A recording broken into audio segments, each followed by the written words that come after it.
tie up too many people Saturday. No, any more than we have to anyway. Okay. I'd like to now call the November 21st, 2020 meeting of the District Executive Committee to order. Got my little gold gavel. First thing on the agenda for this morning, I'd like to call for the adoption. Let me get this right. First thing on the agenda is adopting the agenda itself. If there's no objection, the agenda shall be adopted as unanimous consent. Any objections? Hearing none, the agenda has been adopted. Next thing on our agenda, please help me welcome the chair of the Credentials Committee, none other than your immediate past district director, Mr. James Childers, to give the credentials report. James, I turn it over to you, sir. Thank you, Mr. District Director. As of now, we have 19 out of 33 DEC members, so we do have a quorum. Thank you, sir. Are there any questions? Hearing none, the report is received, and we do have a quorum. Next thing on our agenda, we're moving through this pretty quick, thankfully. Approval of the minutes of the last DEC meeting. The date for the last DEC meeting was August 15th, if I'm correct. And they have been provided on the district website. Are there any substantial corrections to the minutes? You should have had time to review those on the District 8 website. It was put out in the emails. Hopefully you've had a chance to look them over. If you have any corrections, please now provide them.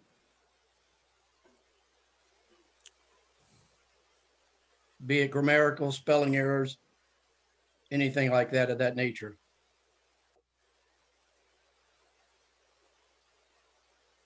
Okay, if there are no objection, no corrections, the minutes will be approved as corrected or as stands. Without any objection, minutes are approved.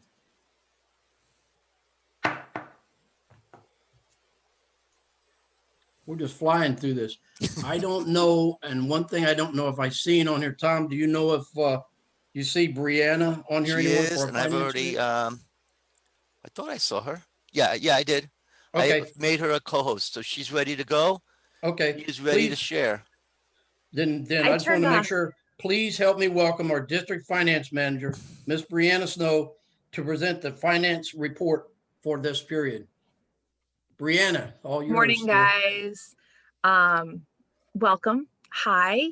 I'm just going to share just a few things that are going on with our district finances. Let me get that popped open real quick.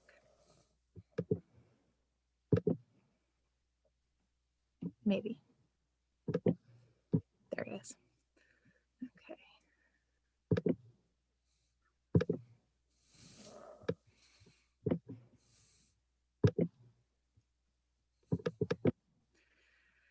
Like me this morning, my computer is apparently also slow. So I just want to share a few things going on with you guys. It was a fairly quiet quarter. At the end of October, we were requested to submit some narrative information and provide financial information to TI. So that's kind of the information I'm just going to share with you guys today. From July through September, so I'll be referring to that as the quarter or quarter one, we received about $12,981 in revenue. That's from the dues renewal period, new members joining and things like that. It's actually above our budget. We budgeted for about $10,900, which is a really good thing. That means we're adding new members, we're adding new clubs, and the district is growing. So that's, of course, a great thing for us to see after, especially during COVID. It's been really hard for everybody to meet in person. So it's nice to see that everyone is growing and putting forth that effort. Up next, a little bit of expenses. We spent about almost $400 in educational materials. So those would be purchases for pamphlets and things like that, promotional materials, very similar. Website expenses, that's just to kind of keep the district up and running so everybody can continue to use things like Meetup and our actual district website. You'll see a couple negative expenses. I know you're probably looking at the screen and wondering why we have some negative expenses. Those negative expenses are actually still lingering out there from last year. There were some accruals made for some incentives and some postage expense that has not yet been actually paid. So we have some, we call them contra expenses. So they're actually expenses, but they're opposite of the normal balance of expenses. So once those incentives are actually purchased and paid out, those balances will go back to zero. Our storage expenses and our TI allocation, and the TI allocation is just a percentage of the membership revenue, or excuse me, of the revenue that we receive every month that has to go back to TI. So we have to actually pay them to stay in good standing. Overall, we were actually the budget looks, the financial data for the quarter looks a little bit strange, just because we have those negative expenses in there. All in all, though, we were actually just a little bit over budget for our expenses, but we also didn't spend any expenses for any travel, lodging, or anything like that. Once everything kind of settles, I think that we'll be fine. But we are still showing a net income for the period. So that's also a good thing. So we didn't make a lot of money, but we didn't lose any money either. Let me pull this back up. So with that, I don't really have a whole lot to talk about. Does anybody have any questions, concerns, or thoughts about anything that I kind of briefly covered? That profit and loss statement is just for September, right? It's for the first quarter. So it's the July through September. The side that I was showing was actually for the current quarter. The month still shows about a $900 net income for the month of September. I have not yet completed the October requirements, but I will have those put together probably by the end of the weekend, and then you'll be able to see the most recent information. Awesome, thank you. Tom, do you get any of the financial data that you need to put on the website? The only data we put financially on the website is basically mid-year and end-of-year reports. Okay, I just wanted to make sure I wasn't missing you in my communication emails. Nope, we're good. Okay. Does anybody else have any questions or concerns? Brianna, this is Alice Gander. Oh, Hi, Alice. I sent you a separate message in chat just now, so you can check that after you get off. But I do have some expenses to enter, and I need your help being able to do that. Okay, I think RJ, did you get her Concur access? It should have. Everybody should have. If not, I can check when it's real easy to add. Okay, can you just double check Alice's Sure, let me make a Concur note. access? Okay, I think Yeah. we've kind of talked about it a couple of times, but I don't know that it's ever RJ, it's circled Tim. back, so I If you wouldn't apologize. mind checking on mine too, I'd appreciate it. Okay. Okay. If it's possible, it came to my spam and I didn't get it. I don't know, but I do have some expenses to enter. And as a new area director, I don't have any way to know how to get in there and do that. Thank Okay. you. Do you Thanks, need Alice. just Sorry access for or that. do you need to know how to use it, Alice?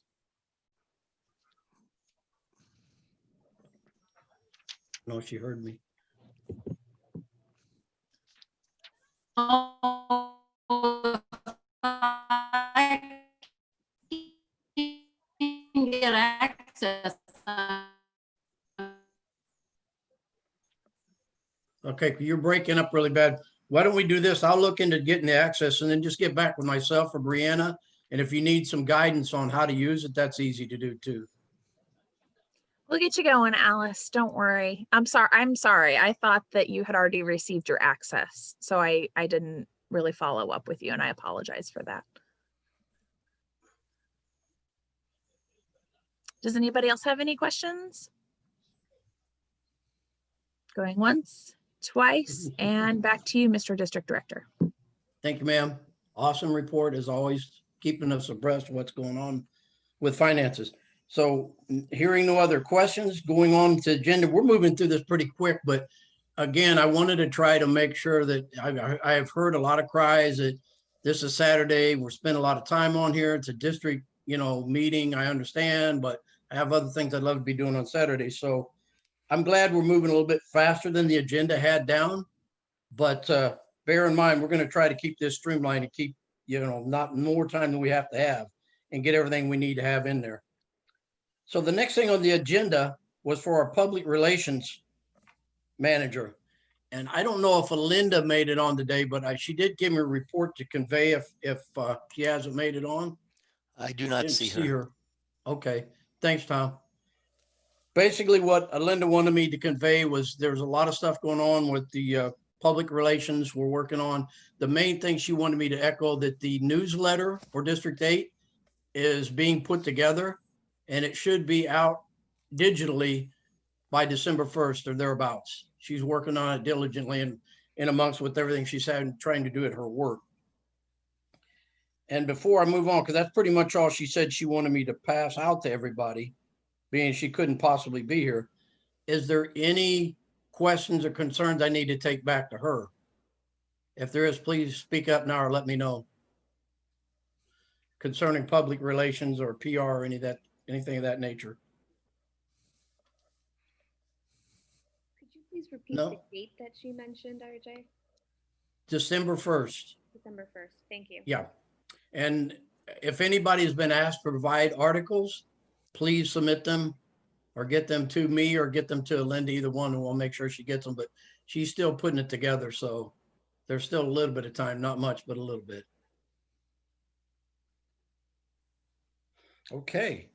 Not hearing any. There's been something, if you're looking at your agenda, that was actually on the District 8 website. And I know that a few people had some problems finding it, but anytime you go to the district documents, it'll always be underneath there for the council meetings, for the DEC meetings. You just have to go scroll down a little bit. You'll see the link for agenda, and we try to update it. And I keep bombarding Tom every time we get a change or an update. So it is the most current one that we know of right now, and we'll try to keep it that way. But just please go to the website for all that information, because I'm trying to keep the emails to just what you need to hear instead of getting them too lengthy.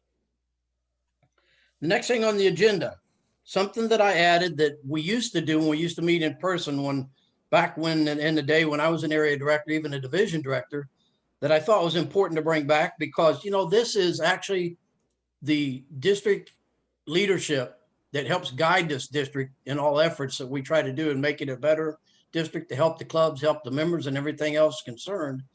So what I did is I brought back the division area reports and I gave them a little bit of time on the agenda to present what's going on in their divisions and their areas within their divisions. So first up on the agenda, and I know Art is Division A director, but he graciously conceded and wanted to put somebody else on the spotlight today. I could think of nobody better to be in that position than Miss Tammy Abalon. Tammy, the floor is all yours. Thank you very much, Mr. District Director. Everyone, I just want to give you a quick update on the Division A status. I'll go through it fairly quickly, but if you have questions, let us know. I'm going through the format that RJ had, so you'll be familiar with this. We currently have 17 clubs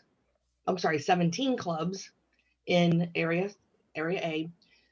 All the area directors are working on their club reports right now, getting those in by the deadline. We have our division council meetings the first Tuesday of every month at 5 o'clock. So we meet monthly. Of our 17 clubs, 15 of the club officers submitted their annual club reports or their annual clubs for the officers on time, and 2 club officer lists were submitted for the semi-annual clubs. And to date, we have 1 distinguished club already. Yay, yes. Educational program. As of earlier this month, I don't have it to date, but as of earlier this month, we had 47 educational achievements already in Division A. That is great news. For membership and club growth, we have 212 members that renewed for the October through March timeframe. We also have 33 new members as of November 4th, which is great in these difficult times we're in right now. And we also have 2 new club leads.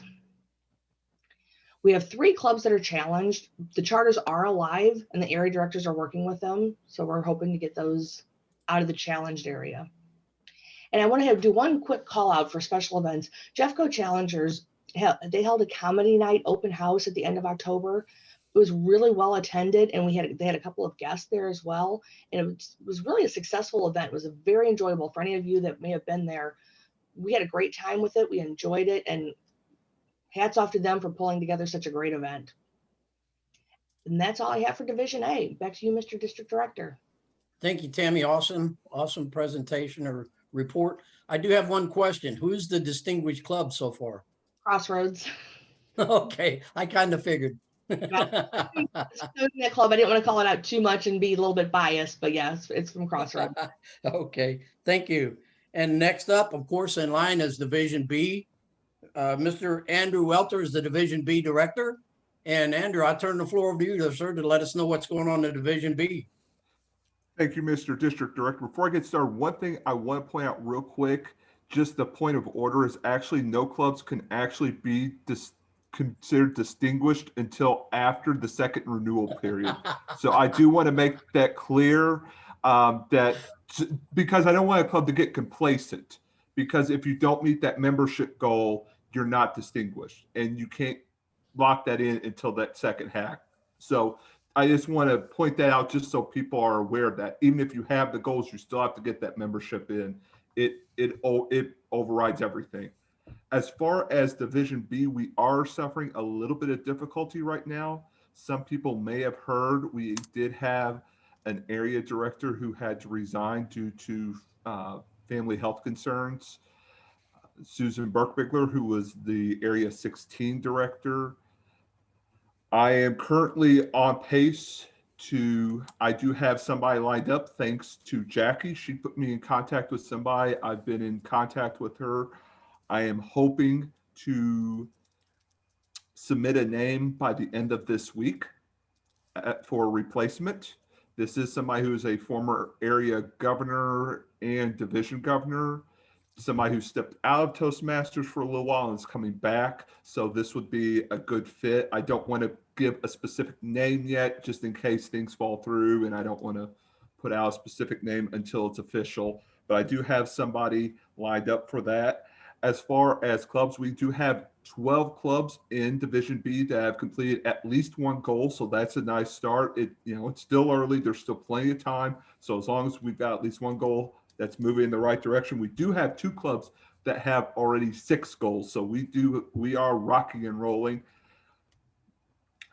Area 18, all the reports are in. Area 3, the area visits are completed and working on getting those reports in.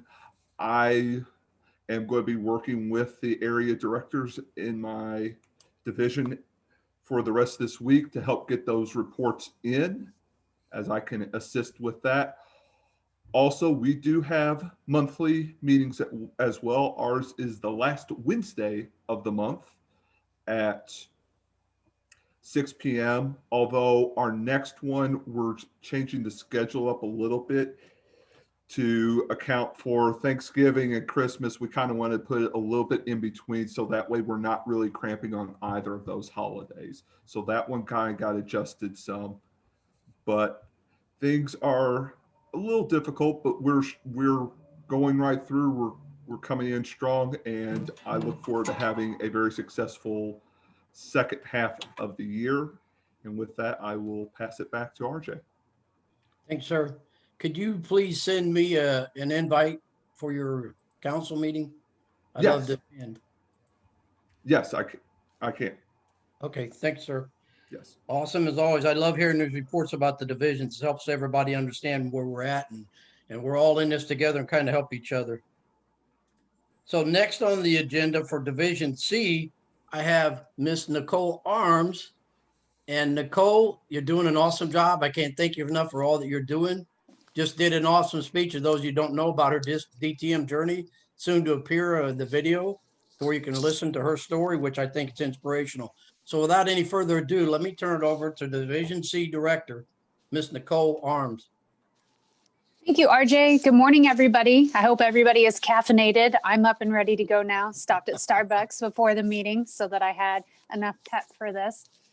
I want to say a huge shout out to my team, Division C. They rock. They are absolutely amazing. We have 22 clubs in our division, and all 22 clubs have at least 8 members.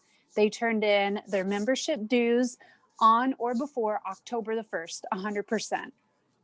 Furthermore, all 22 clubs have accomplished at least one goal.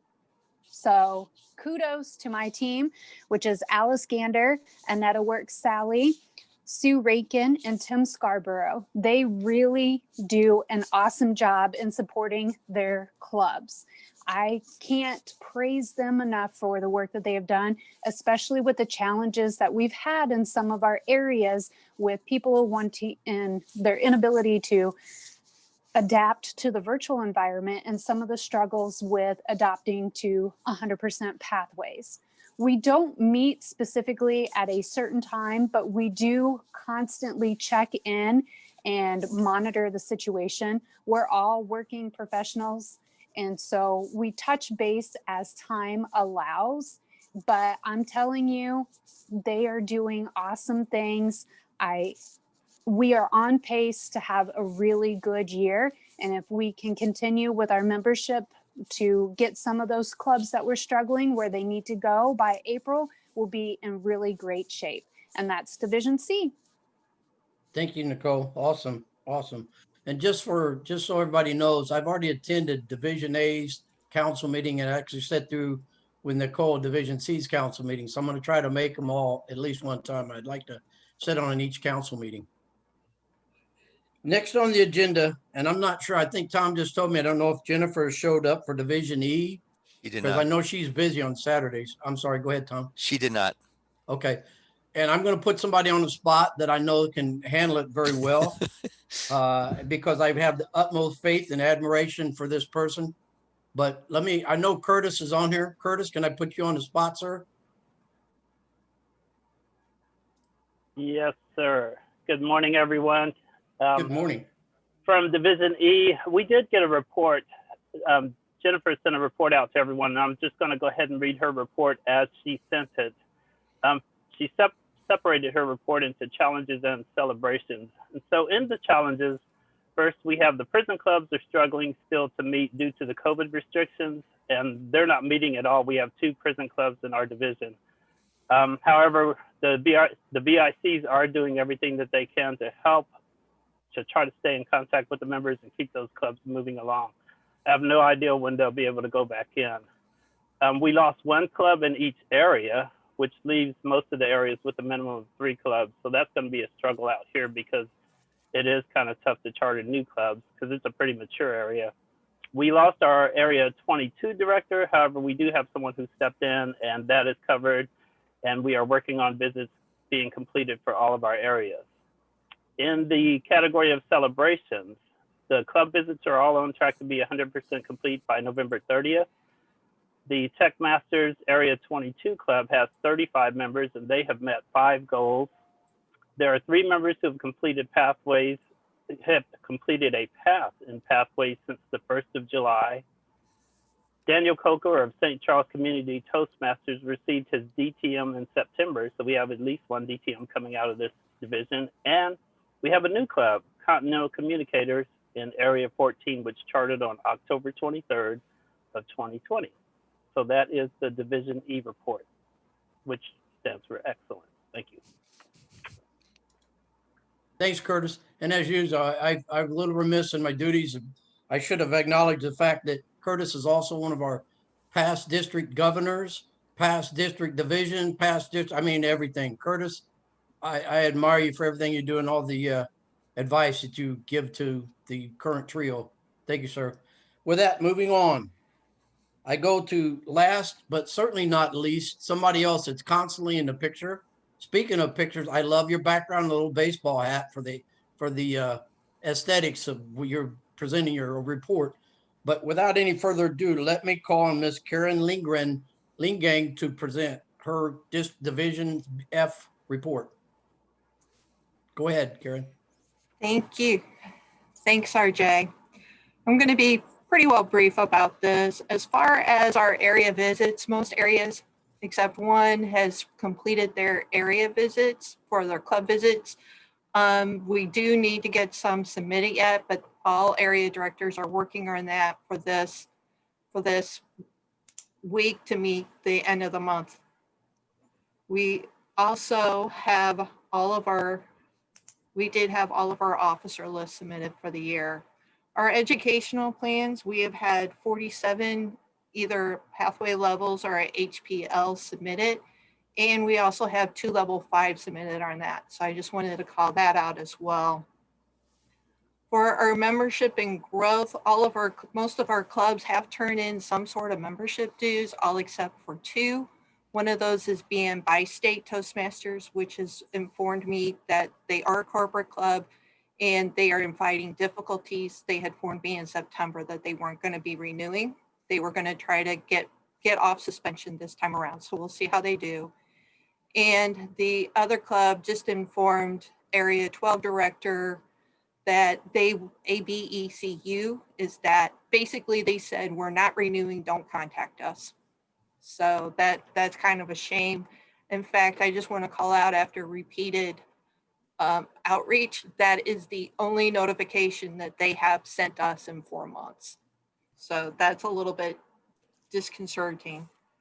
I do want to throw out though that we did at the beginning of the year had 6 clubs that were not in good standing. 3 of those clubs had 0 members.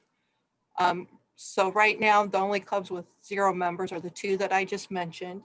We do have 5 that are not in good standing, but they're close. They have 7 members, so we have plenty of time to get them there.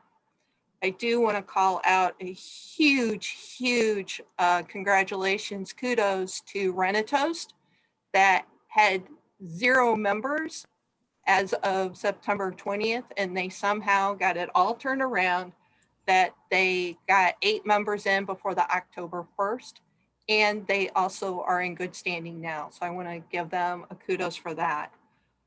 The other thing too is that I want to call out 2 clubs. Primary Conversation, they lost a very dear member this year, Jackie Olden, to a heart attack. And shortly after that, they did an open house and a tribute to life for her. And it was very moving. And I want to say thank you to all members within Division F who took the time to sign the e-card.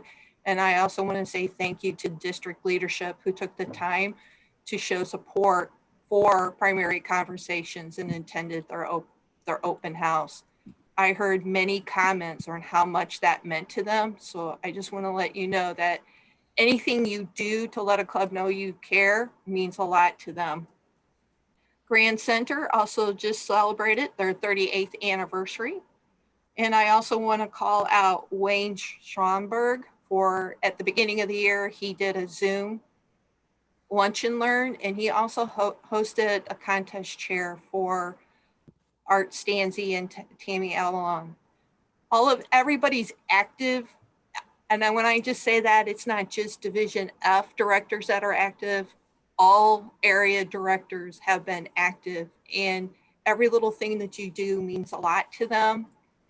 And I also want to say that I think that what I have seen is that virtual meetings have actually been kind of a positive for some of these clubs.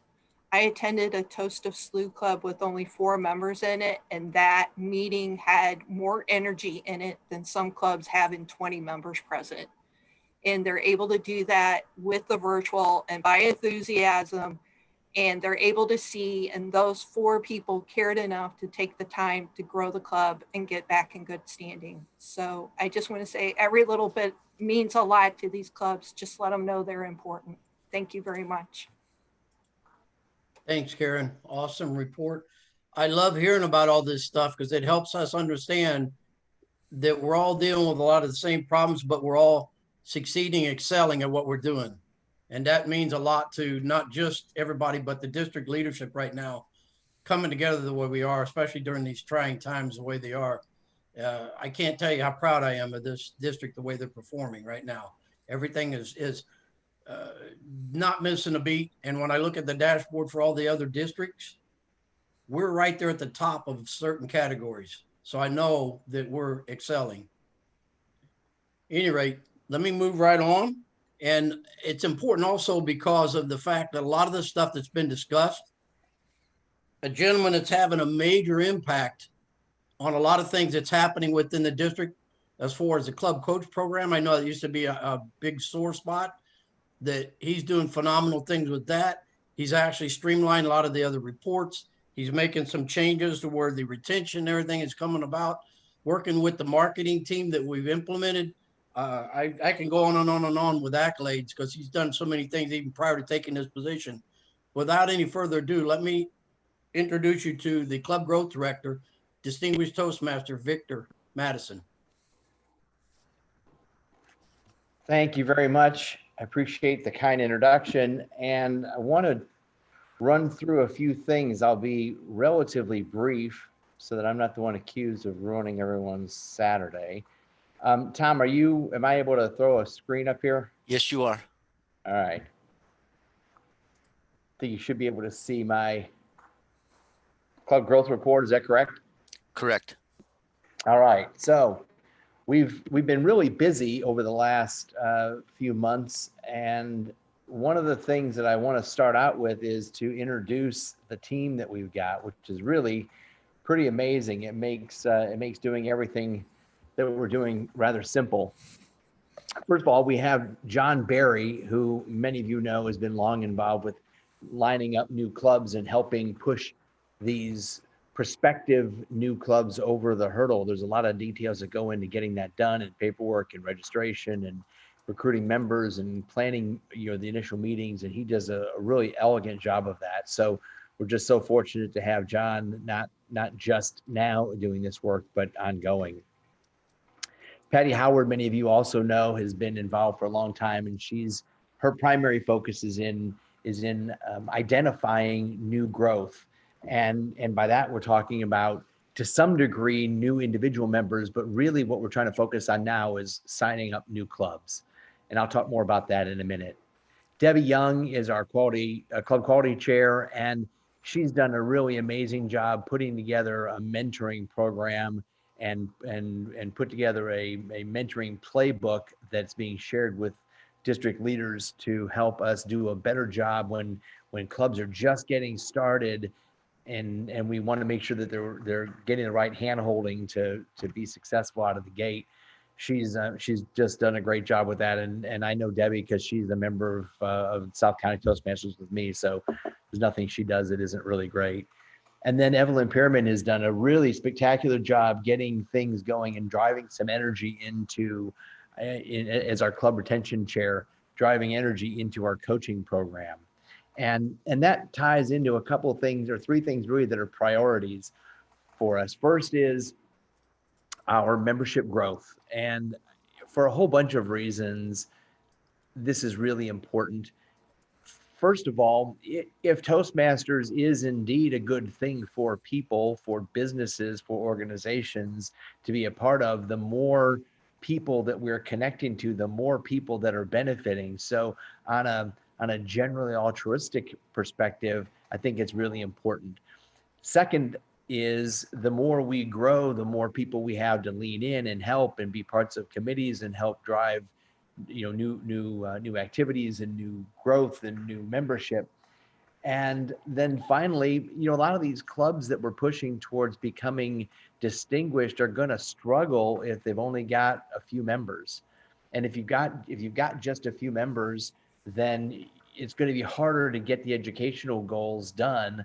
And so we really, really want to focus on getting membership growth pushed forward. The second area that we're really pushing and let me talk about that since Patty's not on the call.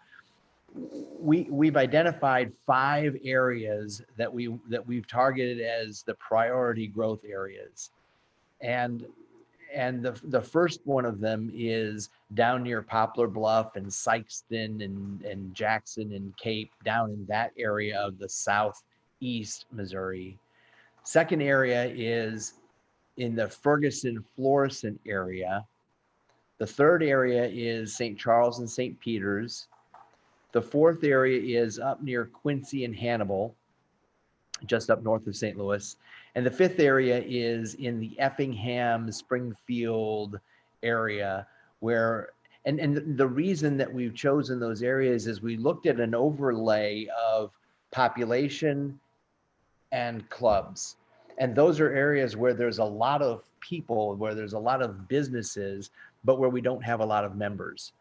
And the studies have shown that people won't travel far for, they want to go to a meeting that is near their work and near their home. So where we have those big population areas and we have sparse club counts, we want to focus on pushing those forward.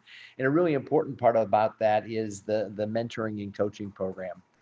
And we have about 60 clubs that are candidates for coaches.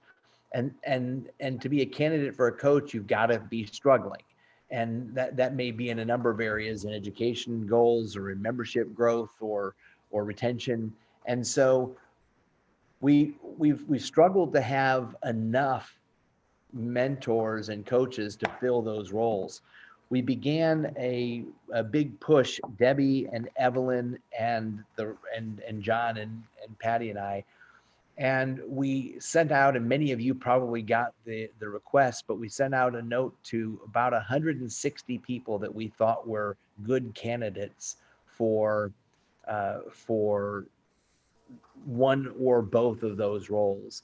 And I was really thrilled with the response. So out of 160 people, by the way, those were officers who had been in Toastmasters for 5 years or more, someone who is a DTM, or people that were very close to being a DTM and might be good candidates because they've demonstrated an ability to be a contributor. So we targeted that population of people, and we have some other populations that we're working on now. But we have about 43 people that we have now as prospective coaches and mentors. So that's pretty good, and that took us about a week. And so we're gonna be working on that over the next several weeks to reach back out to those people and begin the process of understanding what they want, understanding what it is that we need and where they're located, so we can start to do some matches. And I'm going to talk about some things that we need from you guys to make that effective. Along that same line, we have Debbie Young has been working quite a bit on the mentoring program, and she's put together a great mentor playbook. And if you haven't seen that, I encourage you all to do that. And she's been now working very closely with John Barry. So when Patty finds somebody who we ought to be talking with, and they've demonstrated some interest, then we pass them off to John, and John then nurtures them and coaches them through the process of becoming a member. And as they become imminently a new club, we start to bring Debbie in so that she's bringing mentors in and helping make sure that they've got the hand-holding they need to be successful. And then of course, if they get into trouble, we have Evelyn, who's diving in to help with some coaching. So that's our general approach and what we've been working on. And the last thing that's a priority for us are some of the incentives that we have. The incentives we have are as follows. If you sponsor 5 new members to an existing club, you get some incentive. $15 merchandise certificate. If you coach a club successfully and they become distinguished, if you sponsor a new club from introduction to charter, and if you do all 3, and you can double dip on that. The other thing that we want to focus on, and this goes for the current period through the end of the year, and then we're going to renew it again for the first 6 months of 2021, is getting everyone to get their dues turned in with a minimum of 8. That's kind of low-hanging fruit. Holding an open house or doing a youth leadership or speech craft, which I know is a little bit tricky in this COVID world. And then if you've done any of those things, please snap a picture and send it to us. Tom is trying to figure out the best way to put that on the website. And, you know, when we've got one or two, it kind of looks dorky to have a great promotion about look at all our open houses that we've had, and there's like one. So yeah, I know that those things are happening, and I want to encourage you to get those pictures sent in. They don't have to be fancy, they don't have to be professional, they just have to exist. So cause that to happen, please. Here's what we need from you guys, specifically from our area and division directors. We really are going to lean on you to try to help us get these things done. You're the ones that know the clubs. You're the ones that interact with the officers. You're the ones that know the most detail about where they need help. What we want you to do is help us identify additional coaches and mentors. Ask when you're there, send out an email, recruit somebody, whatever it is that you need to do. Volunteer somebody, voluntold somebody. We like your help in prioritizing. You know, some of you have been asking for help. We've now recruited 43 new people. And so what we're asking you to do is tell us where your priorities are. Well, number one, if you had one coach or mentor, where would they be? 2, 3, and maybe what are some of the focuses that we need help? We'd like to push for every club, no matter what size it is, to grow by at least 25%. Some of these clubs have 8 or 10 members, so we're talking about growing by 2. And I know the goals are to grow by more than that. But if every club was to grow by 25%, and we can do some stuff to reduce attrition, that's really important. And then everyone focus on these club incentives and getting the incentives for your clubs and also for becoming distinguished. And then finally, from everyone else, we need help in the same ways, and we need help getting these things done and implemented as quickly as possible.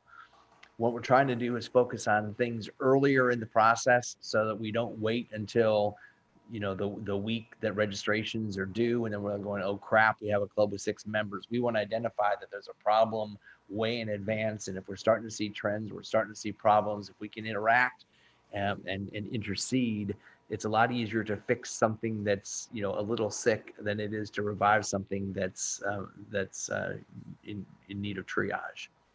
So that's my report, and I guess I'd like to see if anyone else has any of our team has anything else to add. John, I don't know if Patty's on. Debbie, Evelyn, if I've missed something, which is probable, please dive in.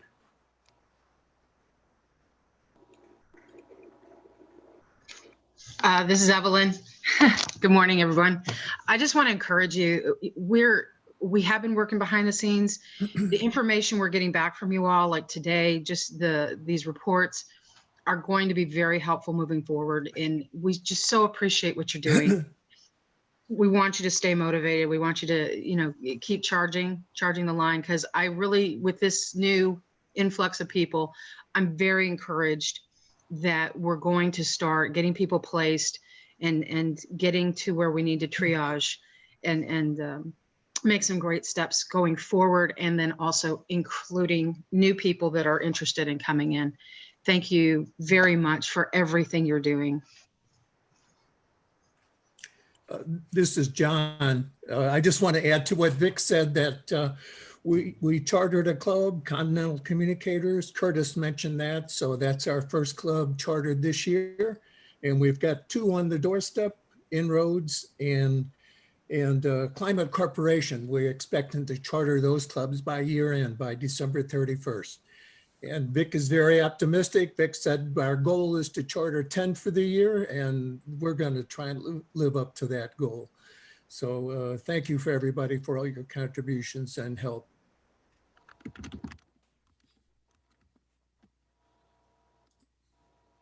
Hey, Vic, if nobody else has anything, a couple of things. Could you talk about the club coach playbook that's available for anybody, even area directors of it, and also the waiving of charter fees and stuff for new clubs in the next couple of months? Might want to touch on that for everybody. Oh yeah, thanks.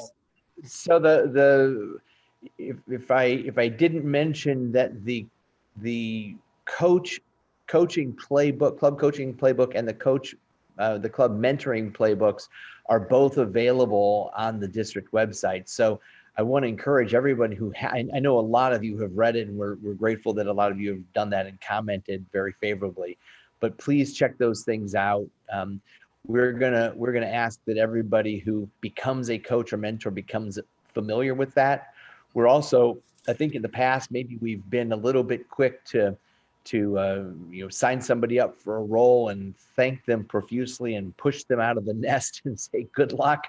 We're not going to do that with any of this. We're going to be working very closely with them, specifically Debbie and Evelyn, to make sure that when we send somebody out to mentor a club, that they have some guidance and they have some support, and they've got someone who's in Debbie or Evelyn is going to be checking in to make sure that they're okay and that they've got any problems or they need help. We're going to be doing that very proactively.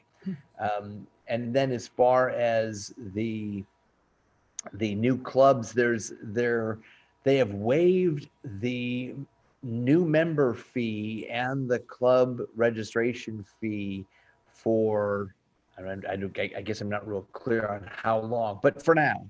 And so take advantage of that. That for a club of 20 members, that's about $500 or $525 of savings. So that's a big deal for some of these clubs, especially when money may be a little bit tight and they're trying to figure out how to get this done. To have that incentive to get these new clubs going is really, really great.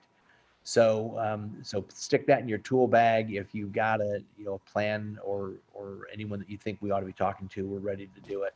We've identified several hundred prospective club contacts that we're going to start to reach out to, just like we did the club mentoring in those areas. And so we're confident that we're going to need more mentors and more coaches and a well-run program. I think we've established, and it's just a matter of now, getting those new clubs going and then executing our plan.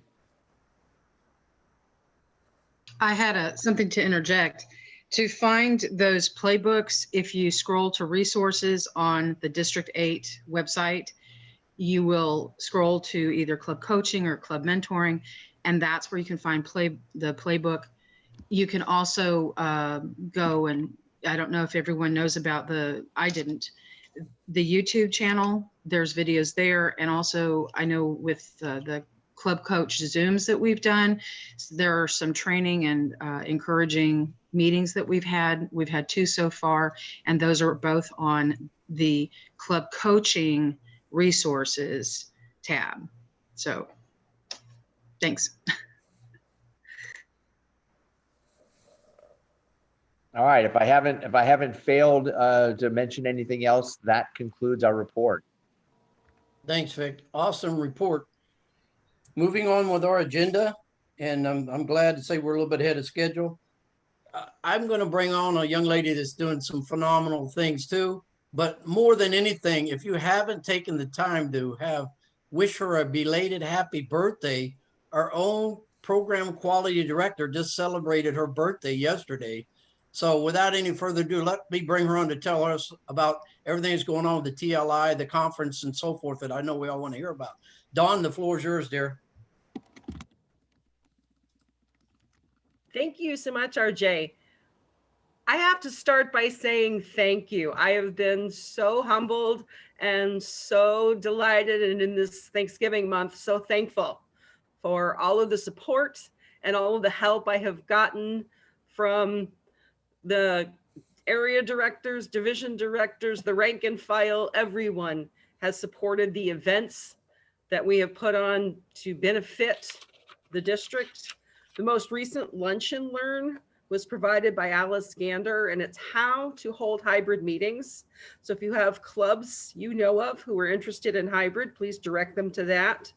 And also upcoming on December 5th, Annetta Work Sally is going to take people step by step through the process of hooking up your club to the district's meetup website. No cost to the club, and she's going to show you step by step how to set up a meetup account and then how to add your events to the district calendar. So when that meetup is, or when that brunch and learn is done, it's a Saturday brunch and learn, at 9 o'clock on the 5th of December. When that's done, your club will be on the district meetup account. We had Contest College, talking about all of the things that are required to hold a contest. And those instructional videos are on the website in our video library. So if you have contests coming up and you've been asked to help out by being a chief judge or a judge or a contest chair or master, those instructional videos are there and available. And because so many people are doing something different this year, which is having online contests, there is a special section for how to hold an online contest with everything that TI is requiring.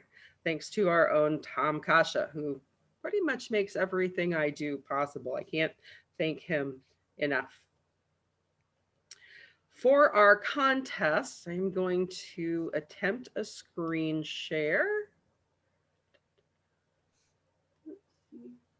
Blind people. This, don't worry about the red and the blue. Oh, wait a minute, it went away on my screen.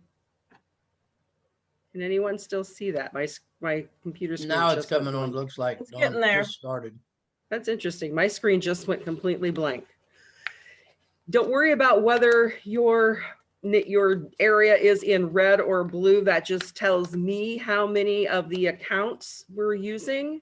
But we have had a change in personnel since some of these dates were spoken for. And so what I want to know Hey, is Dawn, your whether- screen is still blank.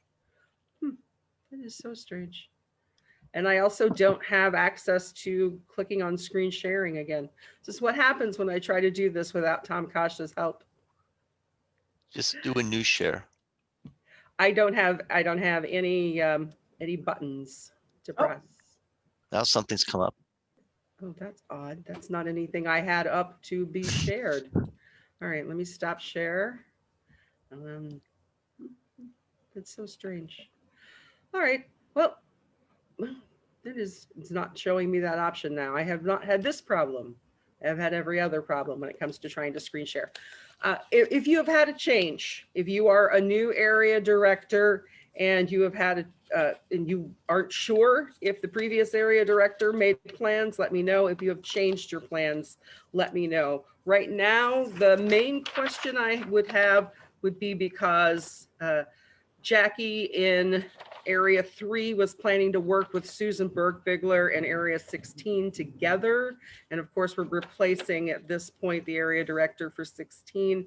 And so he or she may or may not choose that same date. Otherwise, everybody got their first choice who wanted to use a District 8 licensed Zoom account. So it's still not too late. If you want to let me know what your preferences are, there's some slots available on Saturday, the 13th.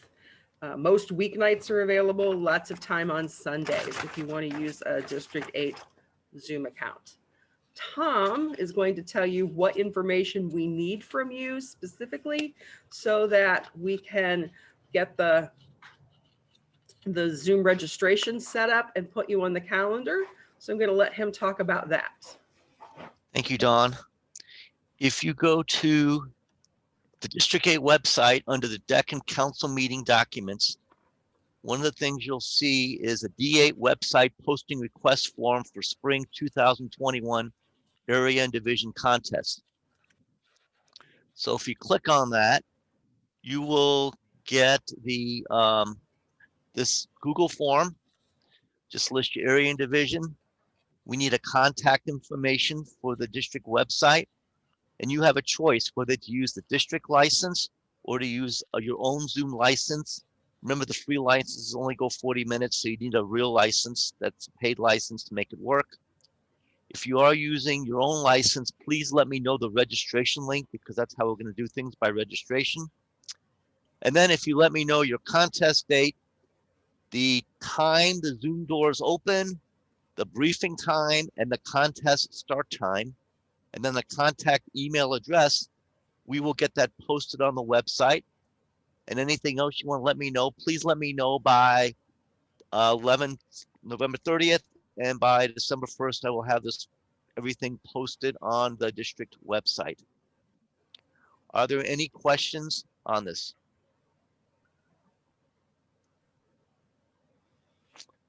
Well, very good. That's pretty self-explanatory. I'll return it back to Barbara.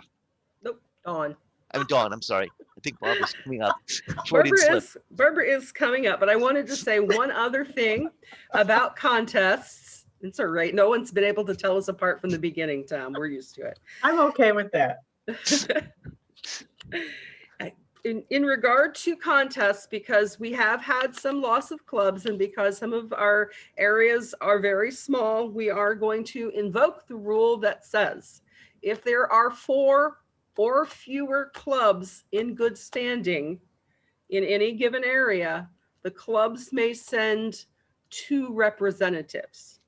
So you can send your first and second place, or if your first place can't make it, second and third. However that goes, we will let clubs in areas with 4 or fewer members, or 4 or fewer clubs, send 2 representatives. Hopefully that will encourage some little bit larger contests and more of a feeling of competition and winnings well earned. And those are clubs in good standing. So there is the potential for that to change between now and, well, just about any time that we are assigning new clubs to areas. That can happen. So we will be keeping in touch with you on any changes that affect the number of clubs assigned to a specific area. Are there any questions about that? Dawn? Yes. The word may, who makes that decision? The district makes that decision. Do you mean the letting the clubs in small areas send to? 2 contestants may advance. Yes, that's the district. What you're makes really that decision. saying, to put it into contract language, is if there's 4 or less clubs in an area, or 4 or less areas in a division, 2 contestants shall advance. Am I getting that correct? I'm saying where there are 4 or fewer clubs in an area, 2 contestants from each club may advance to the area contest. But again, may, who makes the decision whether or not to advance? Whether or not they send 2 is up to the club and the people that they have to send. What I'm saying is they are able to do that. That's a district decision and they can do that. It's going to apply to all clubs. Very good. And this is not going to apply to divisions this year? Not at this point. And that would be where you would say if there are 4 or fewer areas in a division, then the areas may send 2. We've got a little bit of time to just see how that goes and decide. It would apply, I think, to, at this point, 3 of our areas. So we will see. But for now, we are saying clubs. Clubs may send 2 to area. Thank you. You Dawn, are welcome. This is John, Dawn. What contests are planned for our upcoming contest season? This time around, it's international, as it always is, and table topics. Okay, thank you.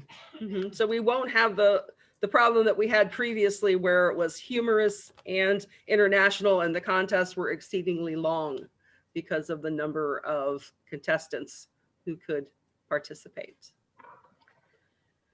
I want to let you know that TLI plans are well underway. We're very excited about some of the things we're able to bring you to TLI. And we're saying we're doing this and we're able to do this and we have the advantage of doing these things because Zoom. And so we're trying to take advantage of it, not work around it and do the best we can because we're stuck with it. We're saying, wow, what can we do with TLI because it's going to be virtual? So we're really excited about that. And we want to get as many people involved as we can on January 9th. Dawn, you do, Evelyn has raised her hand. Okay, I can't see that. Oh, now I see that. Evelyn. No, I don't see the raise. Oops, There I it left is. it up. I'm sorry. I'll take that down. Oh, okay. So Evelyn previously raised her hand. I also want to give Barbara Krivko, our spring conference chair, an opportunity to talk today. She came to make a few comments. Barbara? No. I think somebody said no. Well, wait, Art Stanzi just raised his hand. Oh, okay. Art, before we go on. Cycling back, the rule book says that this is only effective if the district broadcasts it to the entire district. So are you planning on sending an email to every club president and possibly putting this on the district website? We can do that. We'll probably send it out to all of the officers, if not all the members, Art, in an email blast to let them know. Very good, because apparently that's what you need to do in order to trigger that rule. Right. Everyone needs to know. Yeah. And we have found out that for everyone to know, well, at least for the best chance of everyone to know, we have to let everyone know and not rely on the trickle down theory of information. So yes. Thank you, Art. And Barbara, if there are Thank no you. further hands raised. Thank you so much, Barbara. I mean, Dawn. Who knows? Okay, let me get a little sharing going on here. Good luck with that. Awesome. Let me know when you can see it. Or if you're just looking at me. Or the window. Or the window. That's right. Okay, well, you know what? If you can see it or not, that's okay. It's up there, Barb. Oh, good. I'm like, oh, it's a funny picture of a dog. So as everything this year or this Toastmasters season, we are making, as Dawn said, not making concessions, but taking advantage of the opportunities offered to us. So the spring conference, which the theme was decided ahead of time when it was going to be in Springfield, humor, hope, and history. And as it stands now, it still is kind of up in the air, but we already know that a lot of it will be virtual. Obviously, the contests are required to be virtual. So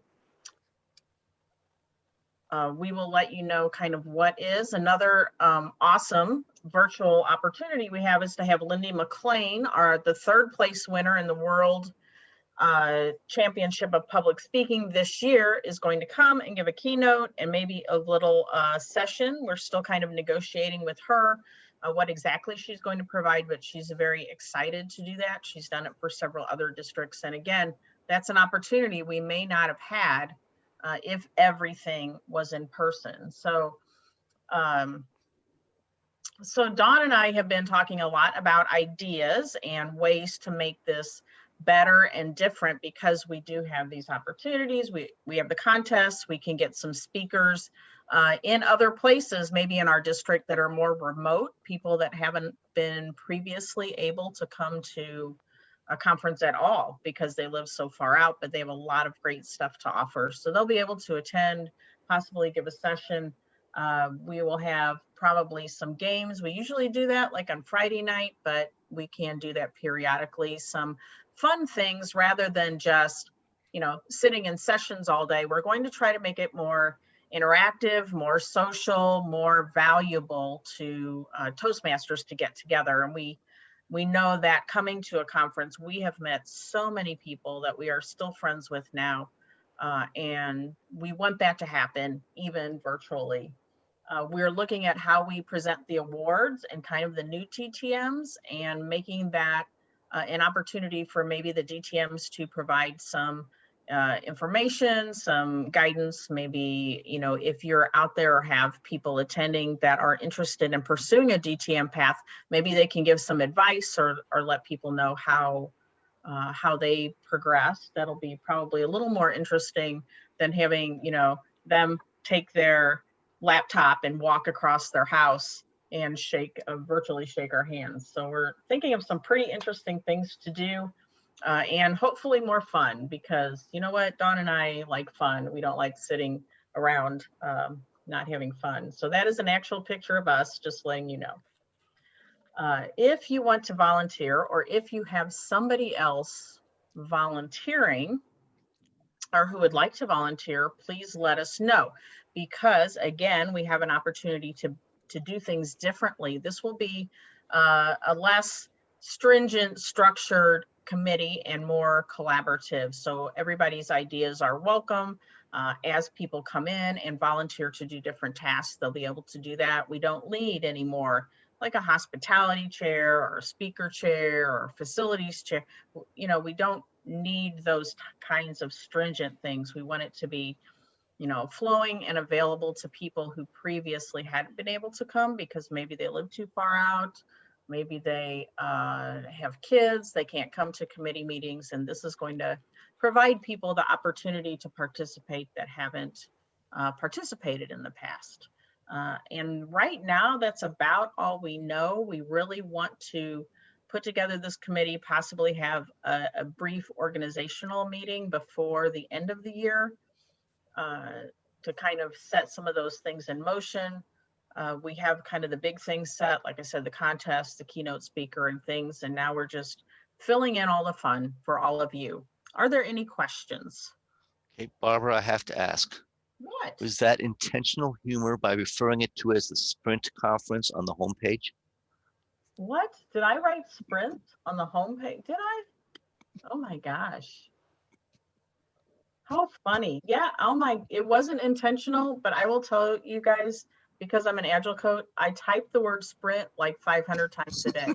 So that was muscle memory right there, I think. Spring, it's the spring conference. Spirit conference, Rebecca says. I like that. Hopefully there'll be a lot of spirit. Cool. Like I said, you probably have Dawn's email. I was asking her what email address she wanted me to use, so she can decide that, or you can write to me either way, and hopefully you'll pass that down to your clubs, and we'll get a lot of new people that we don't know. Fun people. Cool. That's all I have, Dawn. All right, thank you. Do we have any more questions in regard to those events? The other item, we have train the trainer dates now for Zoom Master training. And as soon as we get our Zoom Master trainers trained, we will be putting out dates for Zoom Master training, because we're going to need a lot of Zoom Masters coming into January with TLI, February with a lot of area contests, March with division contest, April with TLI, we've got makeup officer training, and then it won't be very long until we have our summer officer training. So we're going to try to create some more Zoom Masters, because right now we don't have enough. We'd be spreading them too thin and really asking too much of the ones we have to help us through all of that. And so in the event that all of those things are virtual, we're going to hopefully have an army of Zoom Masters to help out with all of those events that we need. If there are no questions, then I'll return control to RJ. Thanks, Don. Awesome report, and thanks for everybody that you got on your team that spoke up and give some feedback on the conference. And for Tom, of course, he does so much for us. I can't thank him enough either. And the next on our agenda is my particular portion of it for the district directors. And I'm not going to get into a lot of stuff, but kind of give you some of the stuff that hasn't already been talked about that I feel like this leadership on this Zoom call, this DEC meeting needs to know about. And I'd like to say one other thing. I meant to open this meeting up with some opening remarks, and I forgot, I failed to do that because I was so intent on getting started and getting this thing going and moving that I failed to do it. And I want to do it at this point before I get into the reminder, some of the items that I wanted to talk about or bring up for these district leaders. I looked upon something, I read this right off of TI's website, and I thought it was appropriate, especially after hearing all these reports this morning from everyone, that I wanted to kind of echo this. It's leadership philosophy. It says district leaders achieve results for their districts by giving priority attention to the needs of their members and fellow district leaders. Consider yourself a steward of your district's resources. Human, financial, and physical leadership is a lifelong journey that includes a desire to serve others. And I guess we're certainly doing that more so than I'd even hoped for this year. And also a commitment to lead. You strive to be trustworthy, self-aware, humble, caring, visionary, empowering, and rational.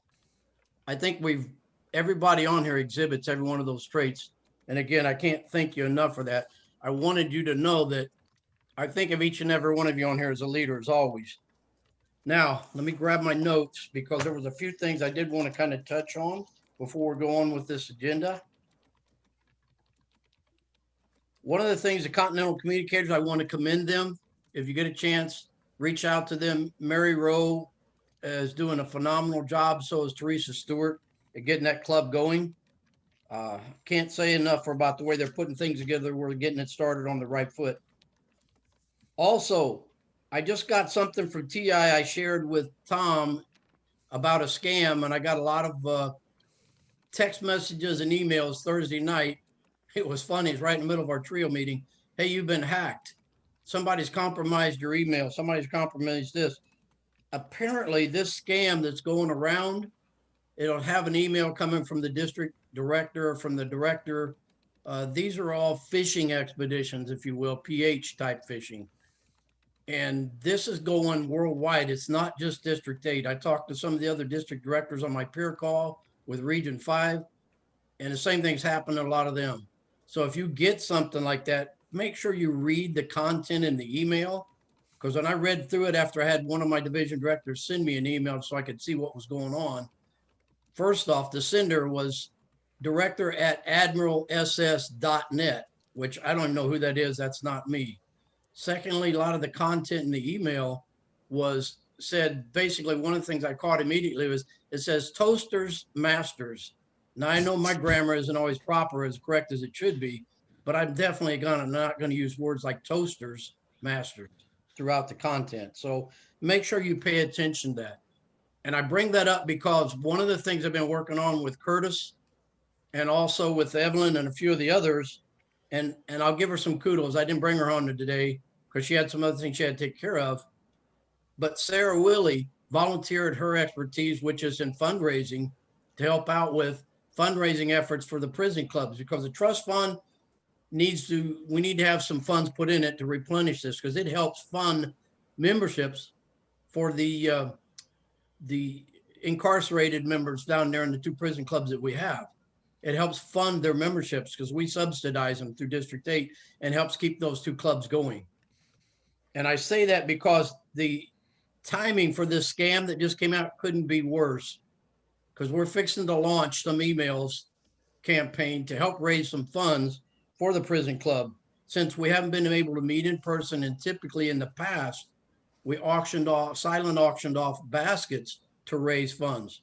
So now what we're going to do is a little bit different approach and not going to be asking so much money. And I think it'll work better. Is you're going to see some emails coming out there with some testimonials from some of the inmates or some of the prison club members. Let me say that correctly, that we're looking just raise, if you can give $20, $40, that'll be coming out. We're trying to help build the funds back up so we don't lose this aspect of District 8. I think it's very important. And I just wanted to bring that up.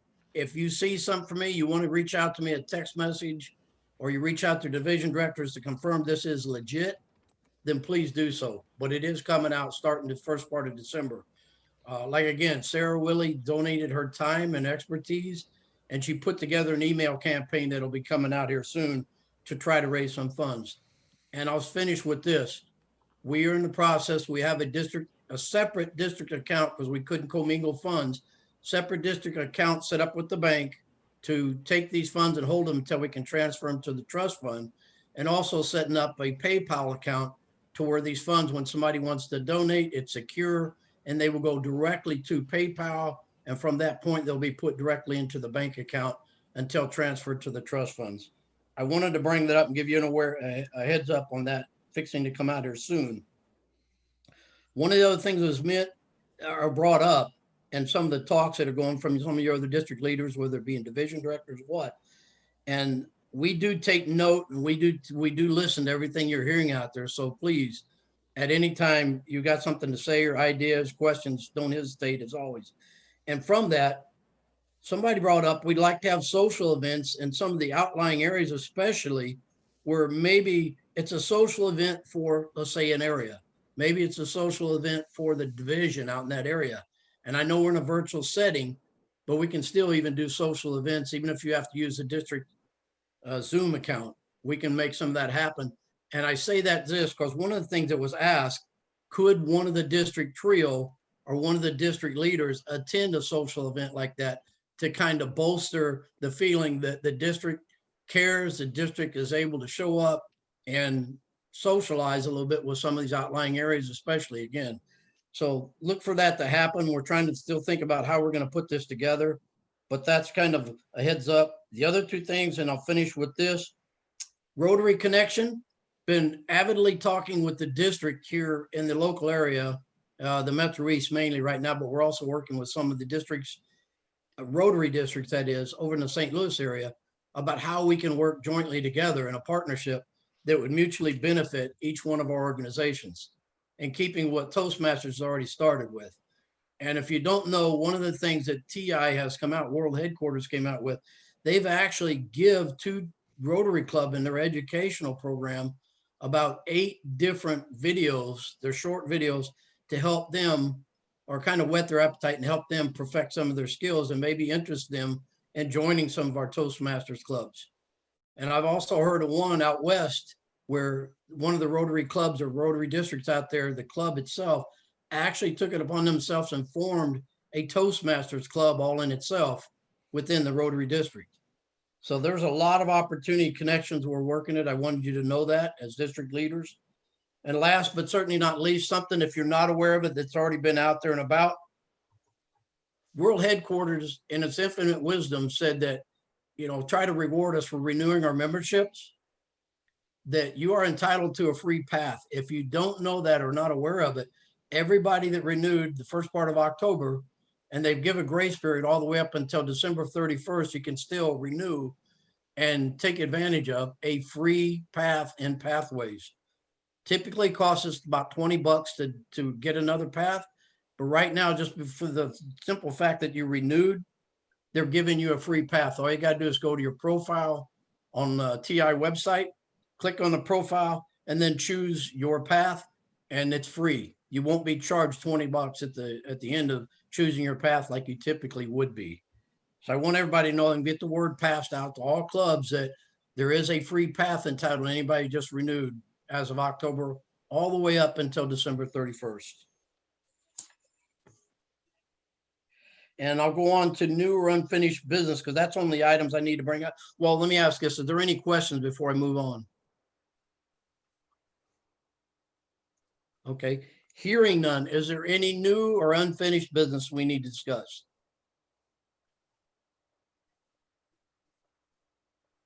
None? Awesome.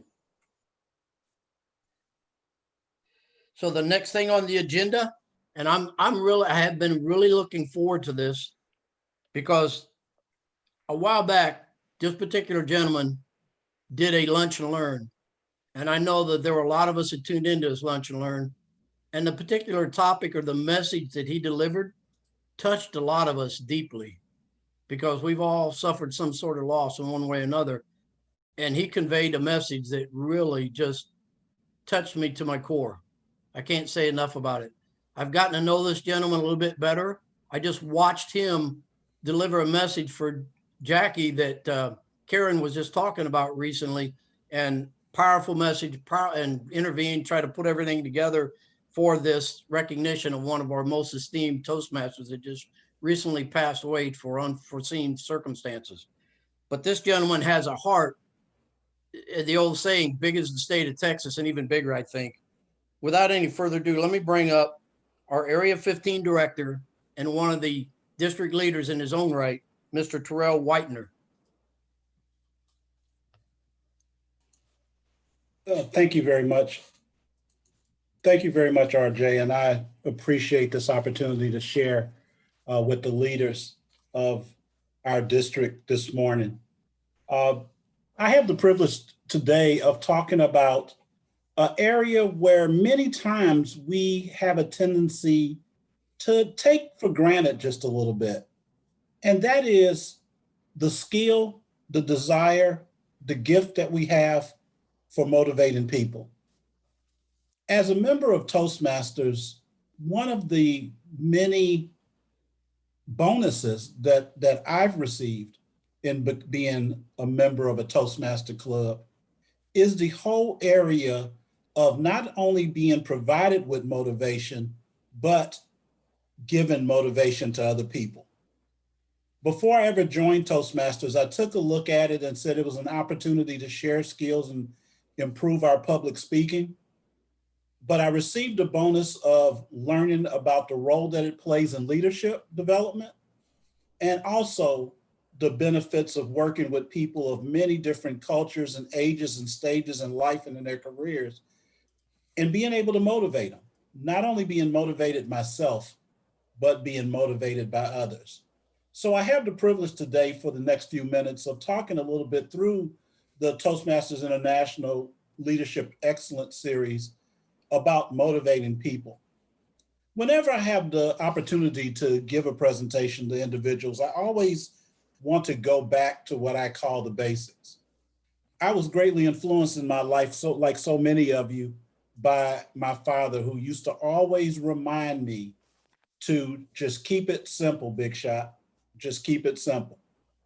And when we talk about things such as motivation or motivating people, many times we need to go back to a definition that we can wrap our arms around as we begin this discussion. And the definition that I would like to include as a basis for this presentation today is motivate being very simply to stimulate someone's interest in or enthusiasm for doing something. To stimulate someone's interest in or enthusiasm for doing something.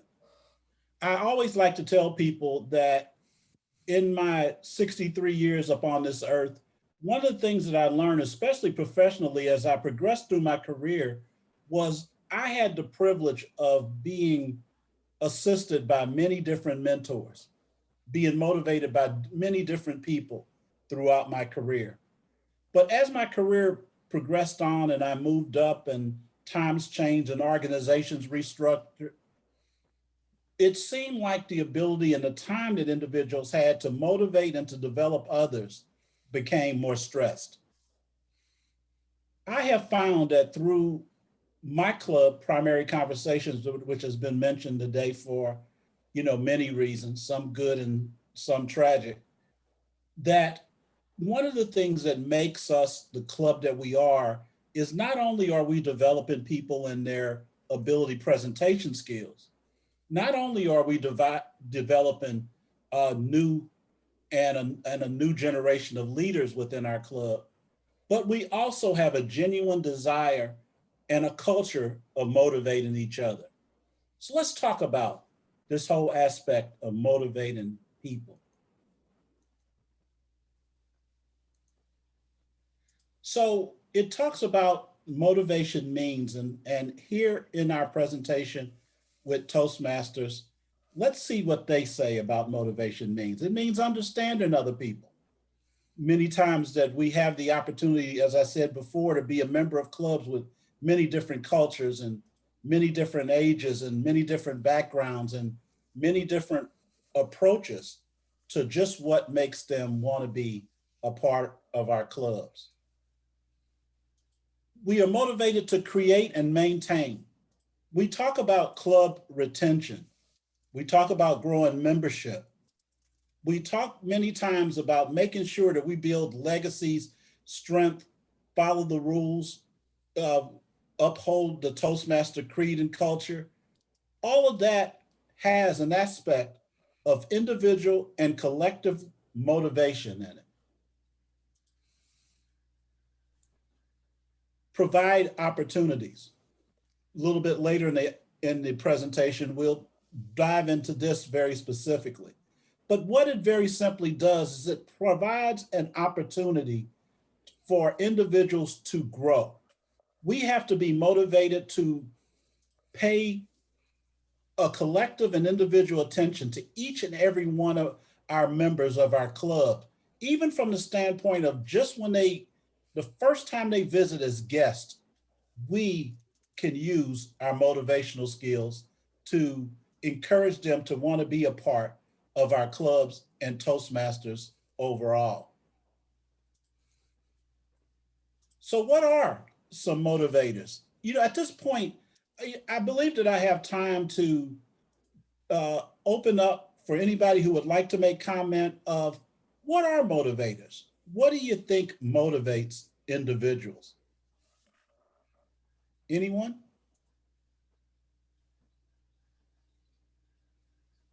A pleasant environment. A pleasant environment. Thank you. Anyone Reward. else? Reward. And expand on that a little bit. By reward, what aspect of reward? Well, say for instance, if someone's motivated toward like a promotion or something like that, they're motivated by the thought that they're going to make more money. Great. Excellent point. Let's take a couple of others. Anyone?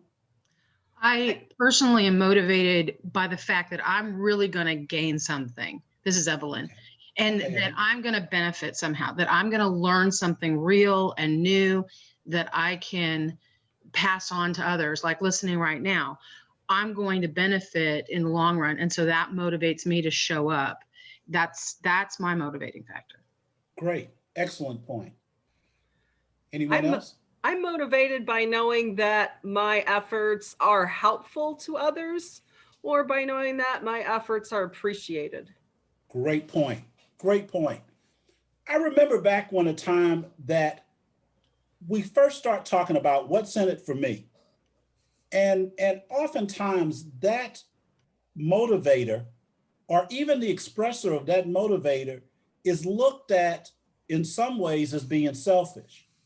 But in reality, it is one of the catalysts. It is part of the fuel that really helps us to want to achieve bigger and better things. On a personal note, one of the things about me is I grew up in a household with 3 brothers, you know, a father that was a Marine. I was motivated by one, not messing up his name, because if you did that, you had a price to pay. The second thing that having 3 brothers, 1 older and 2 younger, did for me is we were appropriately competitive. And that helped fuel me in so many areas, you know, of my life. You know, in some cases, it's just that whole benefit of being competitive and also at the same time being compliant. So, as we stated, what are some of those motivators? Right there at the top, Toastmaster International went right to the point, and it said many times, we are motivated by money. You know, no matter what or how people try to spin it, it is not a bad thing to want to be able to provide for yourself and for individuals that you love. Money is a motivator. Promotions is a motivator. Building what I call emotional and personal bandwidth is important, and it's a motivator in our lives. Praise. We just talked about that, to be acknowledged for, you know, your efforts and for your growth. Praise is a great motivator. Nothing wrong with that at all. Public recognition. This is where many times that individuals want to shy away and sometimes be far too humble when they are personally recognized for doing something outstanding. As was mentioned earlier, it meant so much to primary conversations in the midst of heartbreak to have our current director and our 2 past directors be a part of our open house and a celebration of life to Jackie. She would have been overwhelmed by that public recognition. And it is so important to our club that is transitioning from more seasoned members, I can say, to a younger group of leadership. It put Toastmasters in such a positive light, for them. And I know that expression and that public recognition will go a long way toward how they look at and support and want to be a part of Toastmasters. So public recognition can also be very important. More responsibility.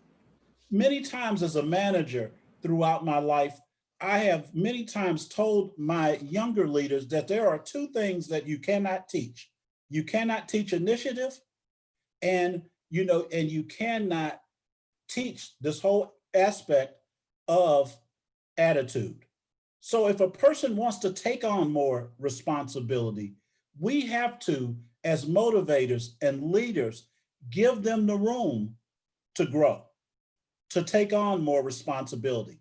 Many times we have experienced and lost some very talented people within our clubs because we burn them out. And one of the reasons why we sometimes burn them out is because people many times are afraid or haven't been encouraged to take on more responsibility.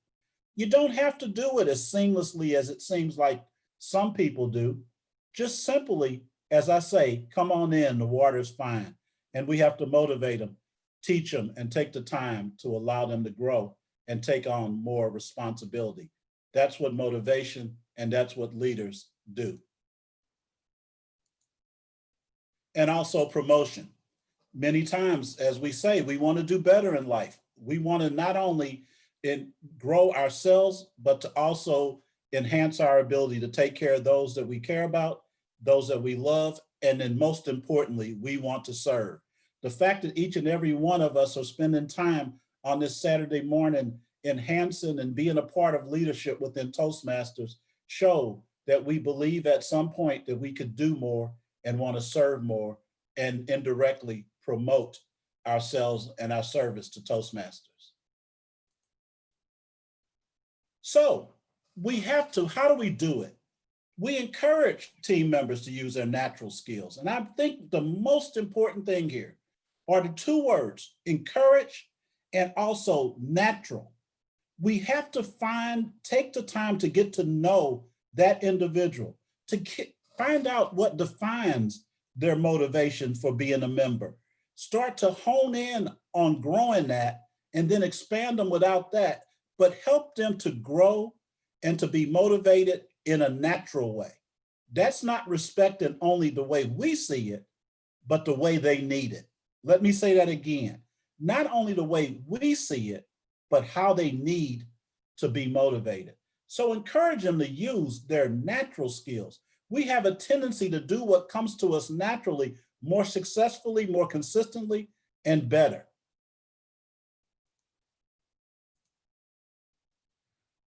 Use appropriate recognition. And in many ways that we talk about appropriate, one is we have to stay within the guidelines and the rules of what Toastmasters allow us to.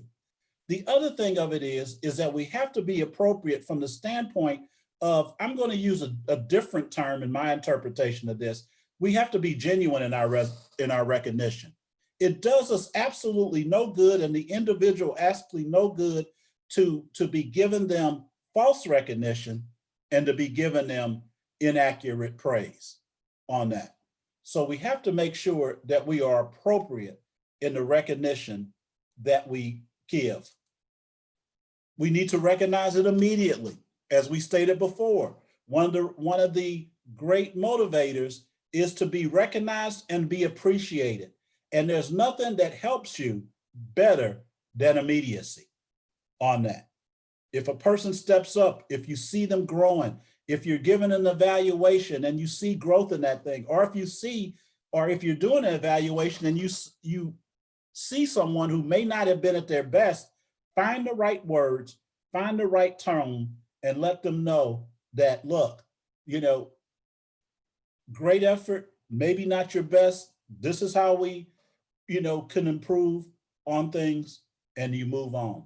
Recognize it immediately. Reward only the desired behavior. And this goes back to something that, again, that as we talk about leaders, one of the things we always have to be willing to do, and it is not always comfortable, is this. We have to make sure that we reward only the desired behavior, because if we ignore divisive or inappropriate behavior, it can build itself and become a part of a dysfunctional culture. So we have to make sure that, uncomfortable that it might be sometimes, that we reward only the desired behavior. Many, and hopefully most of the clubs, not only want to maintain their excellence, but grow in performance. Grow in that, become a club of destination, as I call it. Become a club that people want to be a part of because they've seen the success of members by engaging in the club. And one of the best ways that we can do that is by rewarding only the desired behavior. Be known as a club that is serious about following the rules of Toastmaster and delivering on its promise. You have to address undesirable behavior. And again, this is another great choice that leaders have to make. Personally, I always believe in this. I always try to praise in public and criticize in private. Take the time to take that person to the side, or find the right time and the right place and address that behavior. Many times it's not that what you say, it can very well be how you say it and where you say it when addressing undesirable behaviors. Again, the goal is, even though we have to address undesirable behavior, we still want to motivate them to correct that behavior, still be a part of the club, and still get the promises that Toastmasters and the benefits that Toastmasters has to offer. Eliminate obstacles. One of the things we always have to do is we want to try to have a professional meeting place, a well-run meeting, appropriate structure. Anything that can be an obstacle, we want to minimize those as much as possible, so that the experience that we market and the experience that we recruit with, we deliver as it becomes to a meeting. So eliminate obstacles, whether that be an overzealous member or an inappropriate meeting space. Try to do what we can about minimizing any obstacles that they have. And it could be also too, in some cases, temporarily or maybe even long-term, offering to pick a member up to get there to a meeting that might not be able to even get there, in that case. So in conclusion, I want to begin my conclusion, with the words of John Quincy Adams, who was our 6th president of the United States. If your action inspires others to dream more, learn more, do more, and become more, you are a leader. If your actions inspire others to dream more, learn more, do more, and become more, you are a leader. And I would say even more so, that you have made a contribution to someone's life, and that could be a change. You could be filling in the gap. You could be introducing someone to a promise in which they've never received. Primary Conversations has gone through many different transitions. And one of the things, if I can bring it up, I'm going to show you some benefits of, real honestly, how you motivate people, and sometimes how you have to change the way you motivate people. Let me pull this over and take a look. Hopefully you can see this picture. Let me see if I can make it a little larger for you. Well, I think you need to do a new screen share. Oh, a new screen share? Okay, Yes. I'll stop share and bring in a new screen share. Okay. This, as you can see, hopefully you can see this picture. This is Primary Conversations in the year 2018. A great club with very accomplished people in that club. Many people that have gone on to do some really special things, on that. But I'm going to stop sharing. I'm going to bring up another picture.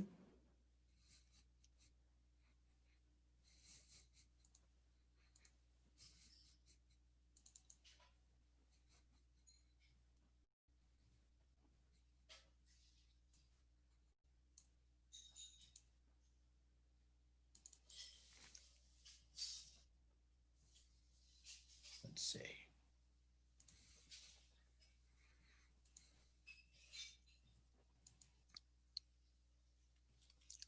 And the picture that I'm going to show you now is Primary Conversations 2020. Now, what motivated and how we motivated each other in 2018 and how we motivate and our members now in 2020 has a lot of the same fundamental principles, but how we have to reach out and motivate those younger members as opposed to those more seasoned members is very different now.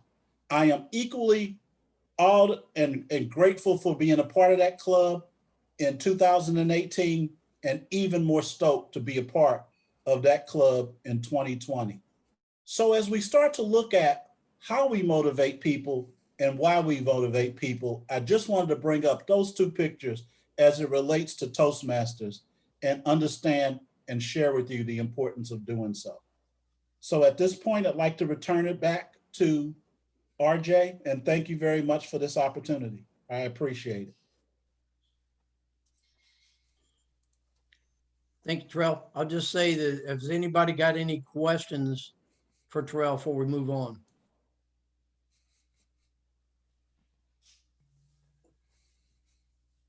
None. I thank you so much for that presentation, Terrell, and I knew you would. I had no doubt you'd over deliver. And you didn't disappoint me. I was reminded listening to some of your stuff about motivating people. What motivated me was the first time I mentored a young lady in one of my clubs earlier on. And as I watched her blossom, her self-confidence grow, coming up to me afterwards and going, "Thank you so much. You made a big difference in my life," and the impact I made on her. So again, thank you, Terrell, for all that. That was a phenomenal presentation. Thank you. I really do appreciate it. I know it's going to be a little bit of a hard act to follow, but I have no doubt that our next presenter is going to at least equal that. I know because of her presentations. And like I said, just recently did a video where she delivered a speech on her Distinguished Toastmaster journey. She is also the Division C director, a new Distinguished Toastmaster. So without any further ado, let me bring her forward because I thought she would be the best person to talk about a little bit of refresher training on the dashboard and DCP requirement dates and how the dashboard applies or conveys to some of the dates of the reports that was expected that we see on that dashboard. So without any further ado, let me bring up Ms. Nicole Arms. Nicole, it's all yours, dear. All right, thank you, RJ, and excellent presentation, Terrence. Can everybody hear me okay? Yes. Okay, great, thank you. Yeah, this is definitely a tough act to follow, and I apologize that it may not be nearly as robust and in-depth, but RJ asked me to go over the DCP report and the dashboard just as a refresher for some of the newer people that are a district officer, and just reminding everybody where we can find a lot of the information that we need to see where we're at and what we're working towards accomplishing within our goals, within our area, and even within our division. With that being said, I'm going to hopefully successfully share my screen. Okay, I'm on the Toastmasters International landing page, and I've already signed in. And very briefly, what you can do is you can click on Leadership Central. And I apologize for any of you that, you know, this is very rudimentary or maybe it's redundant. You can tune me out, maybe check your Facebook page, see what's going on. But for the rest of you, I'm going to go step by step to help you identify where you need to go. So you click on Leadership Central, and then you can click on the Distinguished Performance Reports. And here you can see all of this information. there's a couple different ways that you can get to District 8 and eventually drill down to where you need to go, either for your division, your area, or even your club. And you can go over here and you can select Division 8. You can also, if you're an area director, you can enter in your club number, but here's all the information for District 8. And then you have this navigation pane over here as well. I'm just going to scroll down very quickly here and you can see the divisions, and up at the top it tells you how many clubs are in each division. You can see in terms of membership, and I need to move my thumbnail here out of the way. You can see membership payments and what all of this information means. Basically, this is telling you how many clubs are in each division. You can see how many members paid late. This number right here is based on the October 1st renewal date. These would be all of the members in a given club as of October the 1st. That's why it's really important to get those dues in as quickly as possible to make sure that the clubs are considered active and in good standing by those dates. The next one, as you can see, will be April. That'll be April 1st, 2021. From there, you can see the total number, which is basically late plus October, which gives you the current total members right now. Or, you know, when it switches to April, it'll be late plus April equals your total. In this column right here, you can see how many new members have been added to said clubs. And that is also as of October the 1st, 2020. How many clubs have chartered, and then it gives you the total right here. I'm going to just scroll down to my division, and you can see a snapshot of what's going on. And you can see that in Division C, we have 22 clubs. In Area 1, we have 6 clubs. Area 6 is 6 clubs. 10 and 11 each have 5. You can see that we had just 2 members paying late. And then the rest of the members that were paid as of October the 1st. And then over here, we can also see new members.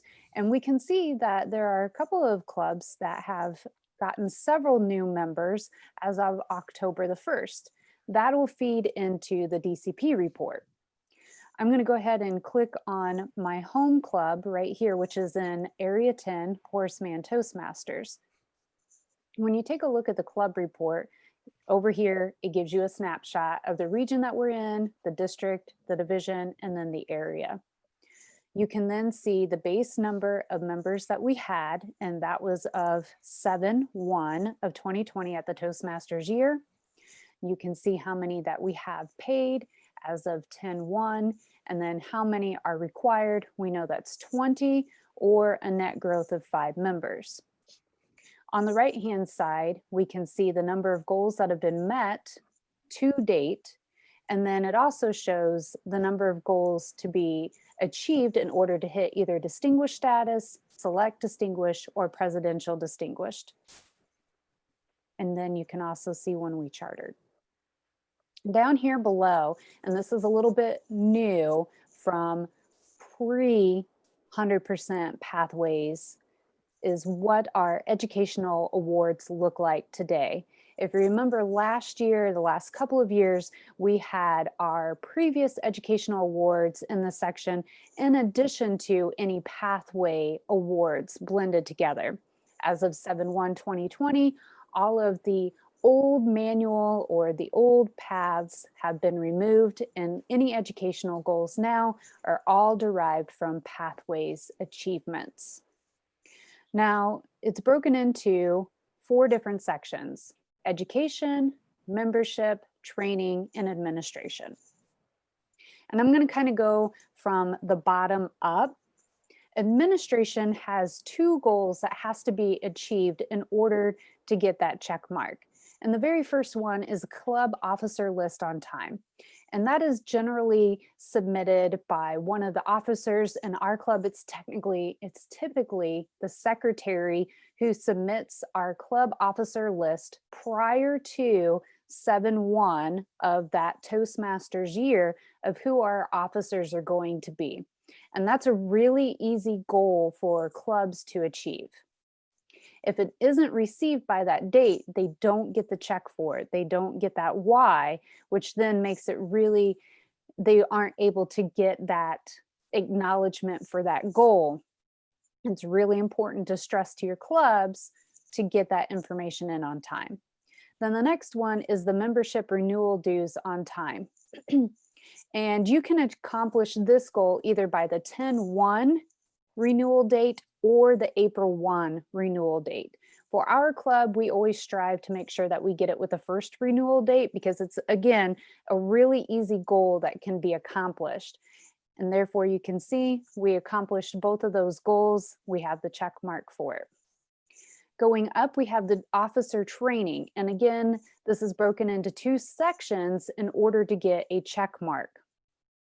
You have the club officers that are trained from June through August. So at the beginning of the Toastmasters year, you only have to have a minimum of 4. Anything above and beyond that is really great.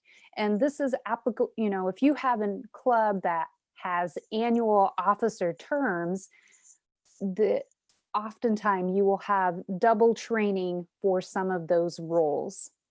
If you have semi-annual officers, then you want to make sure that they get, you know, the first term officers get trained in that June through August, and then the second term officers get trained in that November through February mark.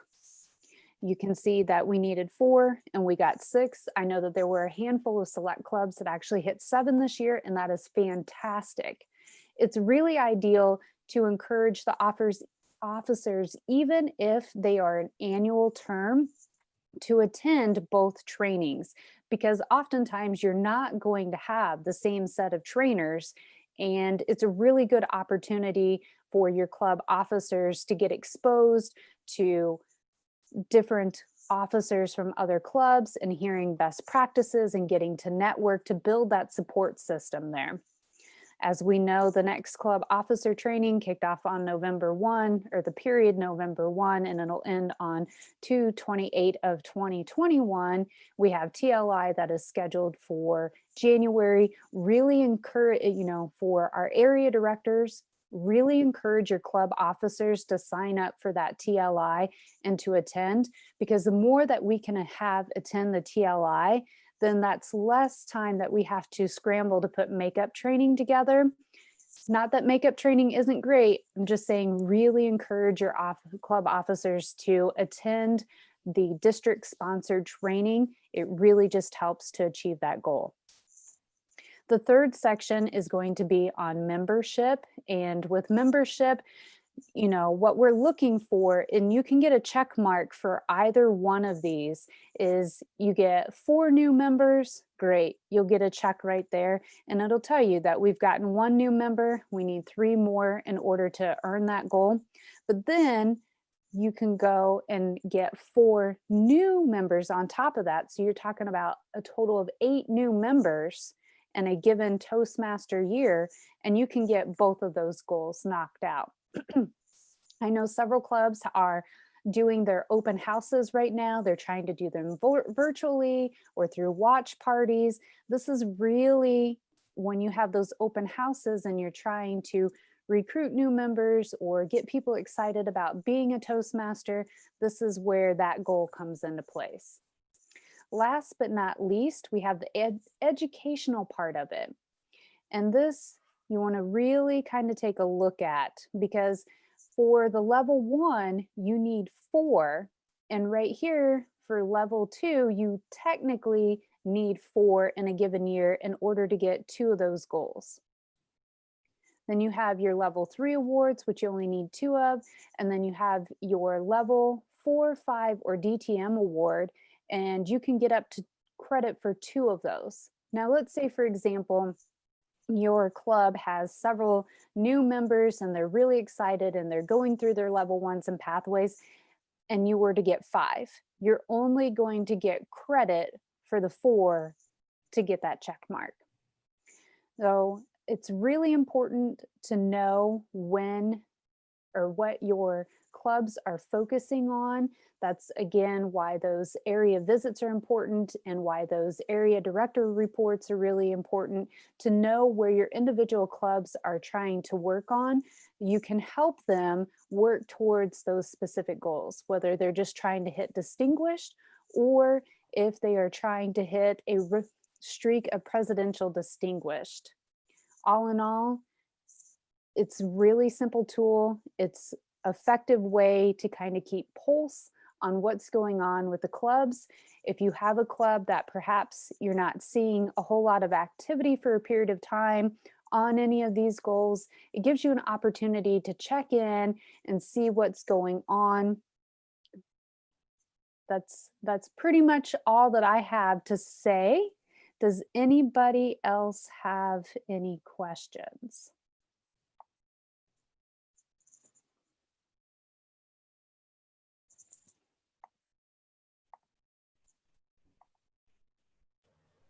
I don't have a question, but I want to say that was a really thorough and easy to understand presentation.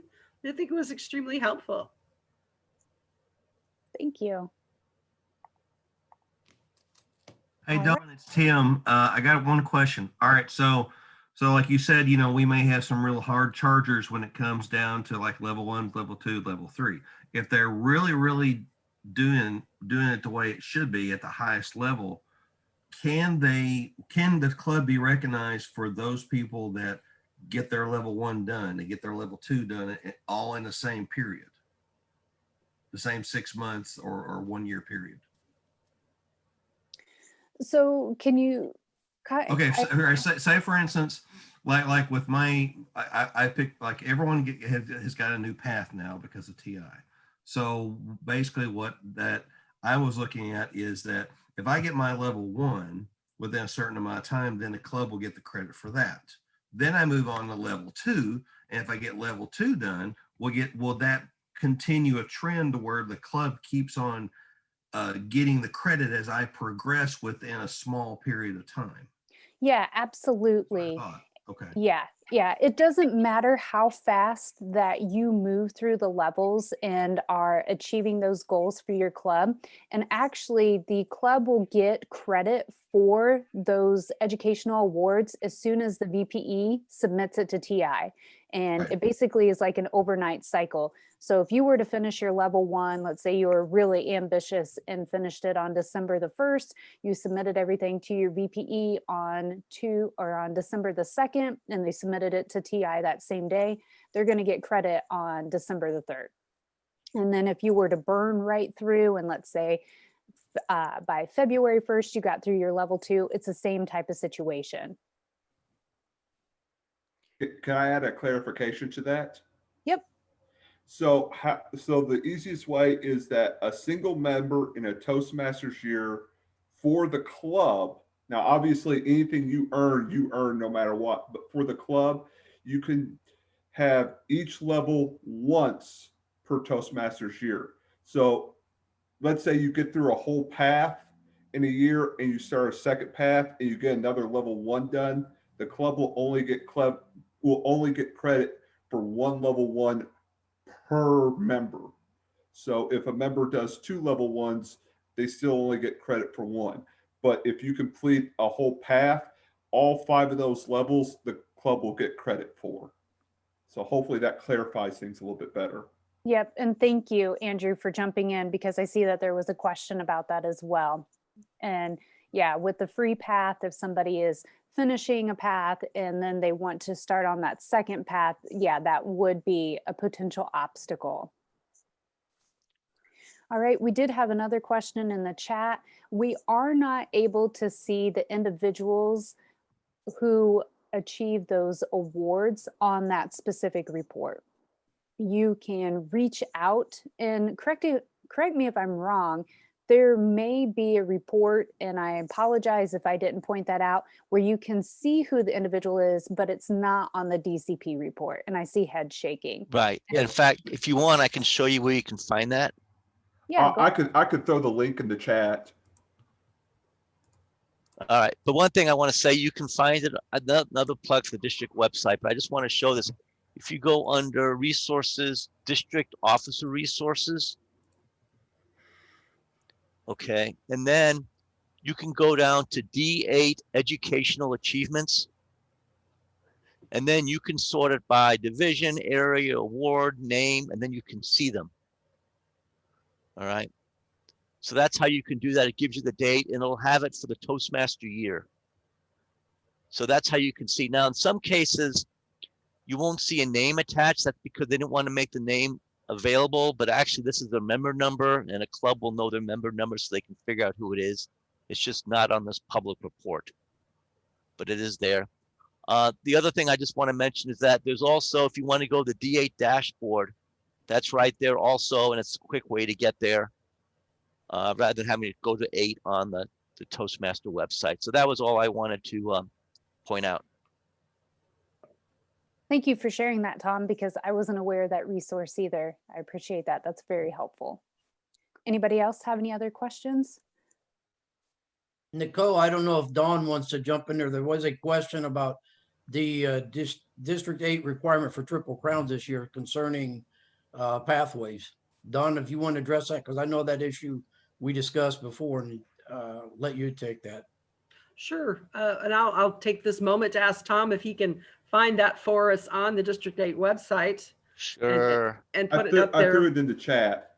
Okay. We changed the Triple Crown a little bit this time because all levels aren't quite equal and all paths aren't really quite equal, but we also threw in some options for what you can do to earn that. So you can always finish, I believe it's 3 levels. We're bringing that up now. Well, I just want to show them that's on the home page under educational initiatives. And then you can go down to Triple There it is, Crown. Triple Crown.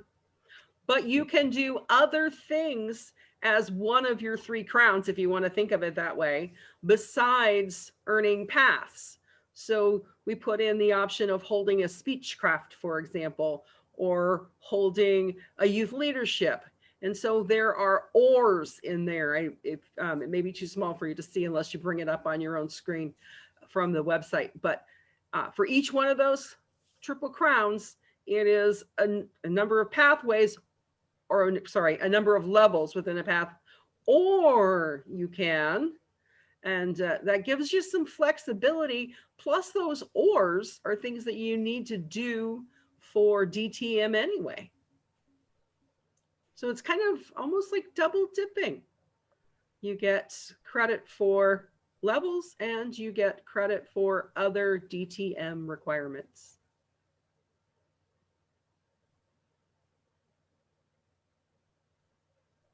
Does that answer the question? Any follow-up? Okay, good. All right. Well, thank you, everybody. And I'm going to turn it back over to RJ.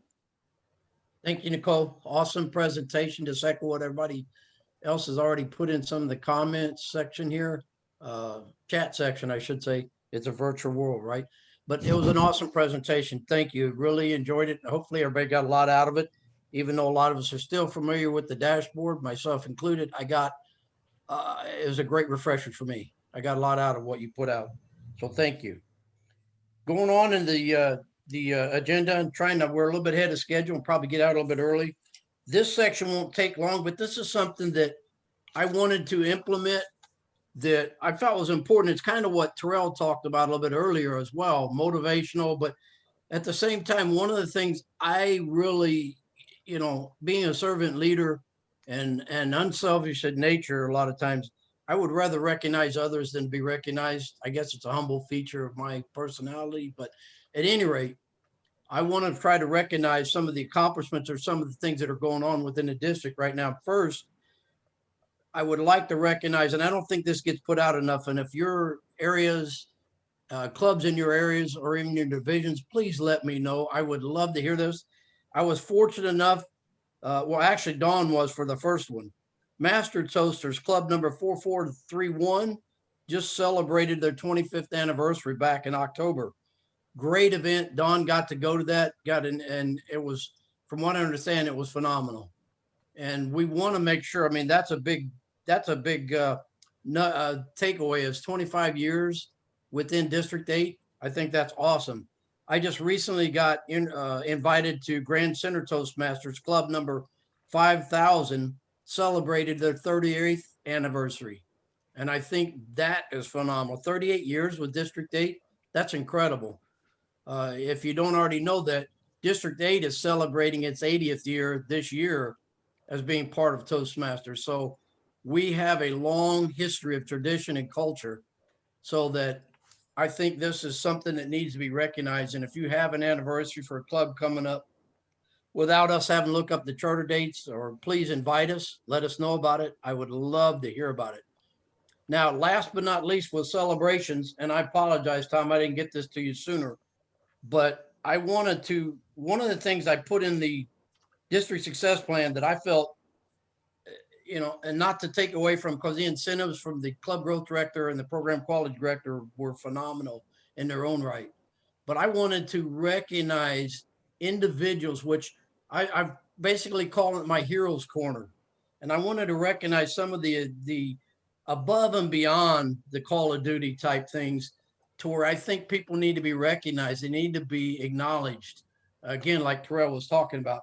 And I was telling you, Tom, I didn't have time to send this to you in the slides, but let me hold up. I actually ordered a bunch of these, and everybody that you know, fits the criteria, and I'll make the determination if I feel like it's above and beyond, in which case I'm going to be pretty liberal with that. But this is a pin that says I make a difference. I've got a bunch of these really nice looking pins. They go on your, just like most of District 8 stuff. You can attach these right onto your suit. Hopefully you get back to meeting back in person, and please wear these if you got them, so that people may know that you've done something significant within the district. Not that everybody else hasn't. I just want to take the time to acknowledge when I hear about stuff. They'll actually get one of these as well. If I can get it centered here with my unstable hand. So you'll get one of these pins and a certificate going out. Now, recently, because, and I like hearing about this, I may not know all of them, and I apologize if I miss somebody, but some of the stuff that's happened recently, and a couple of them I already brought up during one of the last DEC meetings, and Karen, jump in there and correct me if I butcher this name, but Mr. Tom Alien, if I correctly pronounce that, from Open Line Communicators Club number 3287, and also Mr. Joseph Campbell, the president for that club.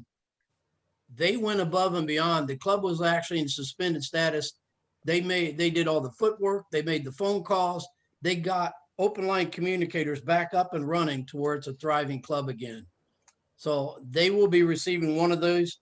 And the other person for this current period that I want to recognize, and this was all sent in to me as well from some of the district leaders and past district leaders, whether they were area directors, division directors.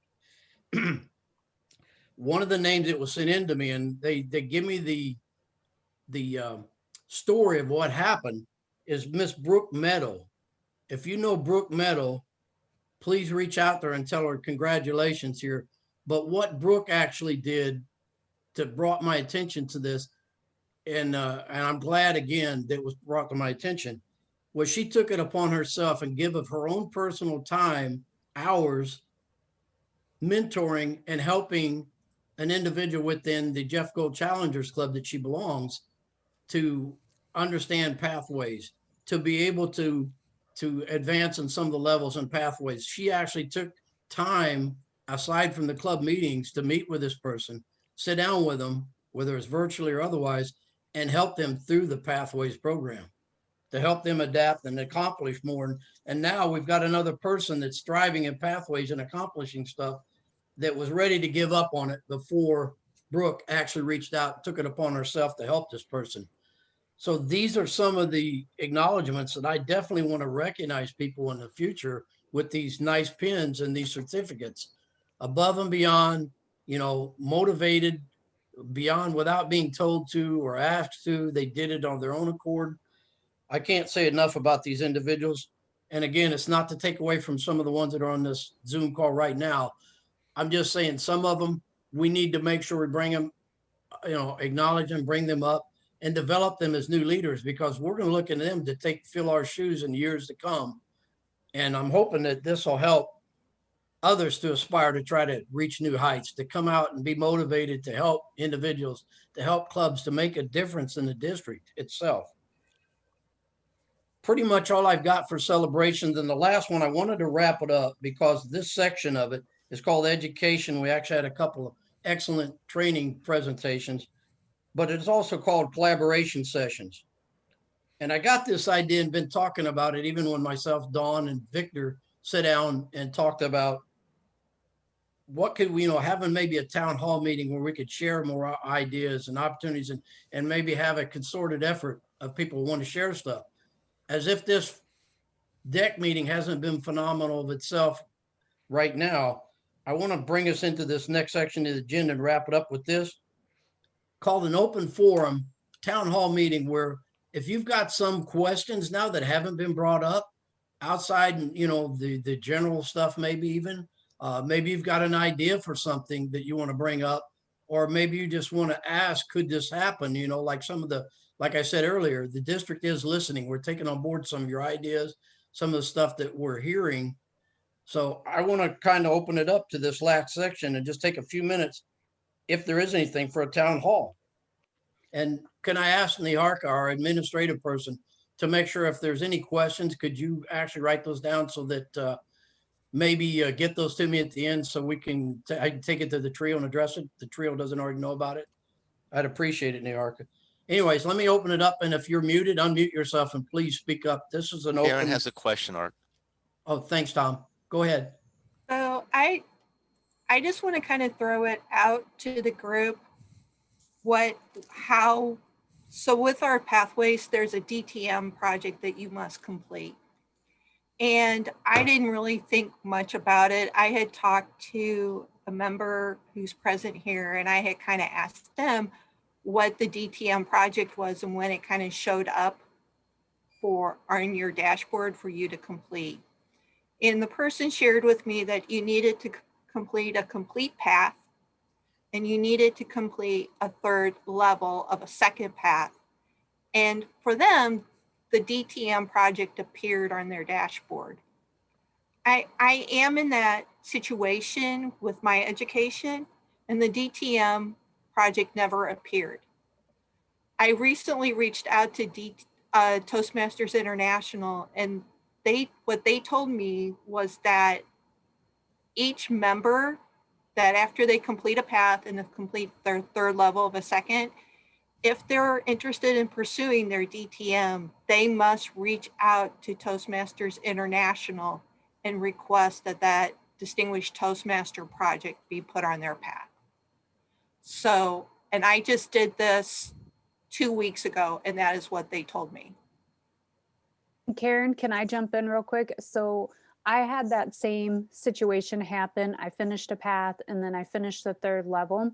I thought if you take a look at the DTM requirements on the TI website, it does say that you need to contact the educational department at Toastmasters International to let them know.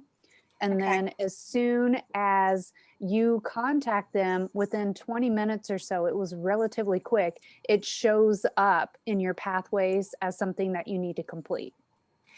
Yeah, and they had told me it could take up to an hour based on what was going on at the time. My thing is that I had read the requirements, and I missed the part where I needed to call.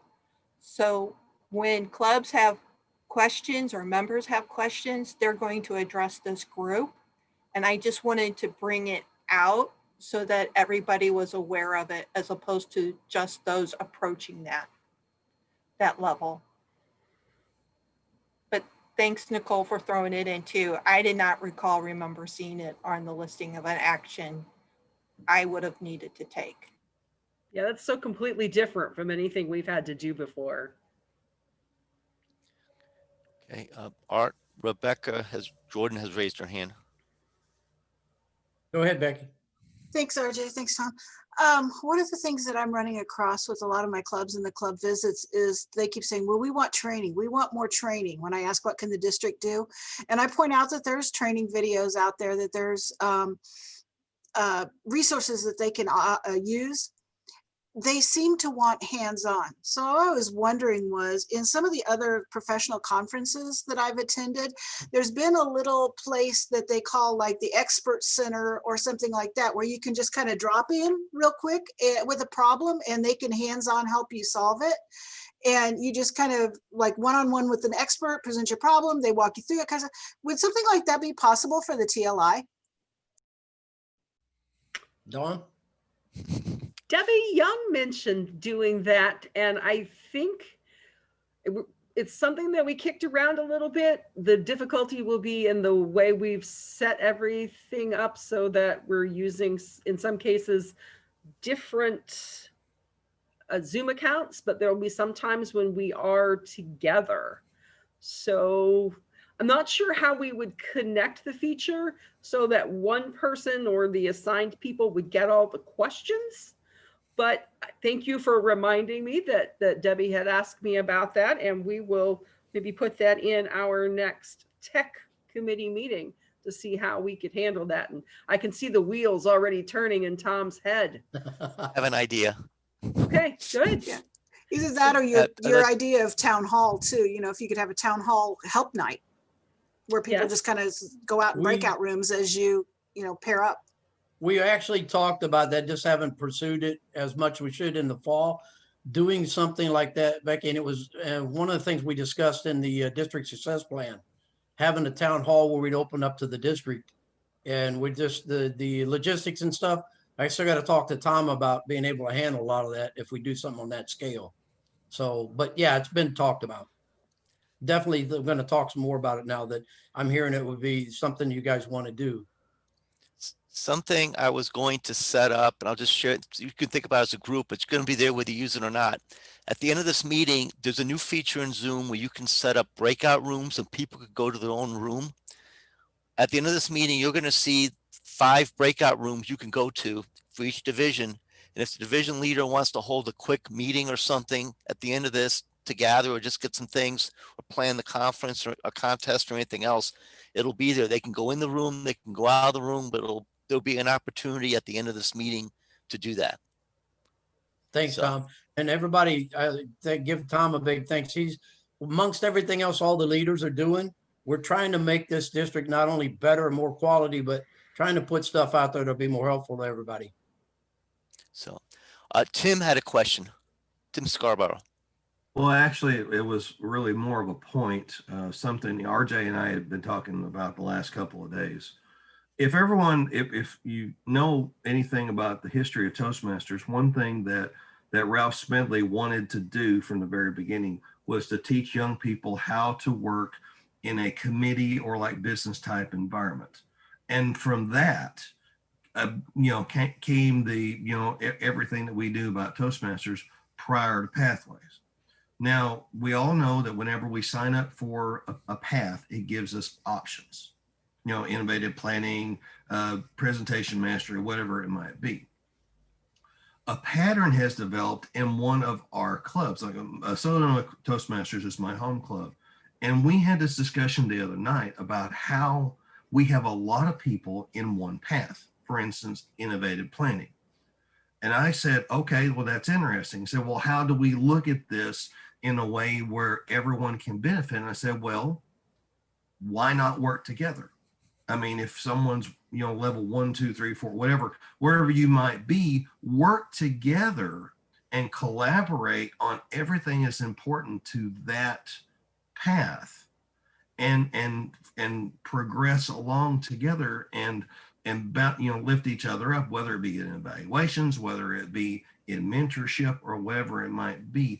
But we've never had this to where you had a group of people, a group of Toastmasters, all focus on a specific direction at the same time, because the 11 Paths gives us that. Beforehand, when we had the competent communicator and the competent leader, and then all the way to the advanced level up to DTM, we had to pick our direction, and it was very arbitrary. But now with the 11 Paths, we actually have a direction where Toastmasters can keep a train of thought from the beginning to the end. And so I would encourage everybody all the way down to your individual clubs to think about this as a way to build greater integrity inside of your clubs. And we're going to try this, but it's going to be a very interesting experiment to see how the innovative planners work together, or how the motivational strategists work together, or the leadership developers work together. Think about that as a way to build up your groups, because you might find that it may be a really powerful mechanism to strengthen your club. So I wanted to offer that up. Thanks, Tim. Anybody else that you see? I thought I RJ? seen another hand. RJ? Tim? Art Stanley has a question.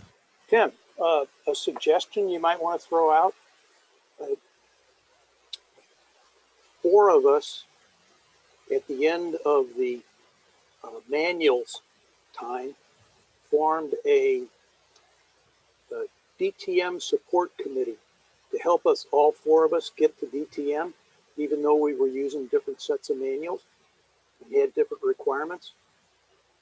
You might suggest that your club, form a couple of 4 or 5 person mutual support groups. And everybody's working within, even though everybody's working with, and it would help because, oh, this is how I'm doing this particular elective. This is how I'm doing that particular elective. It's another way that we can help each other get across the next finish line. I agree, definitely. And that we were talking about that exact point. Well, and it worked because all 4 of us made it. Yeah. And it's a fantastic thing because, I mean, like I said, we're building strength and integrity inside of our clubs in this way. And even though there's people that, you know, RJ and I have talked about this at length, how people still don't like pathways. Well, you know, this is a way that we can actually grow and get more people excited about pathways. Because if we all remember, our individual direction is just that. It's not anyone else's but ours.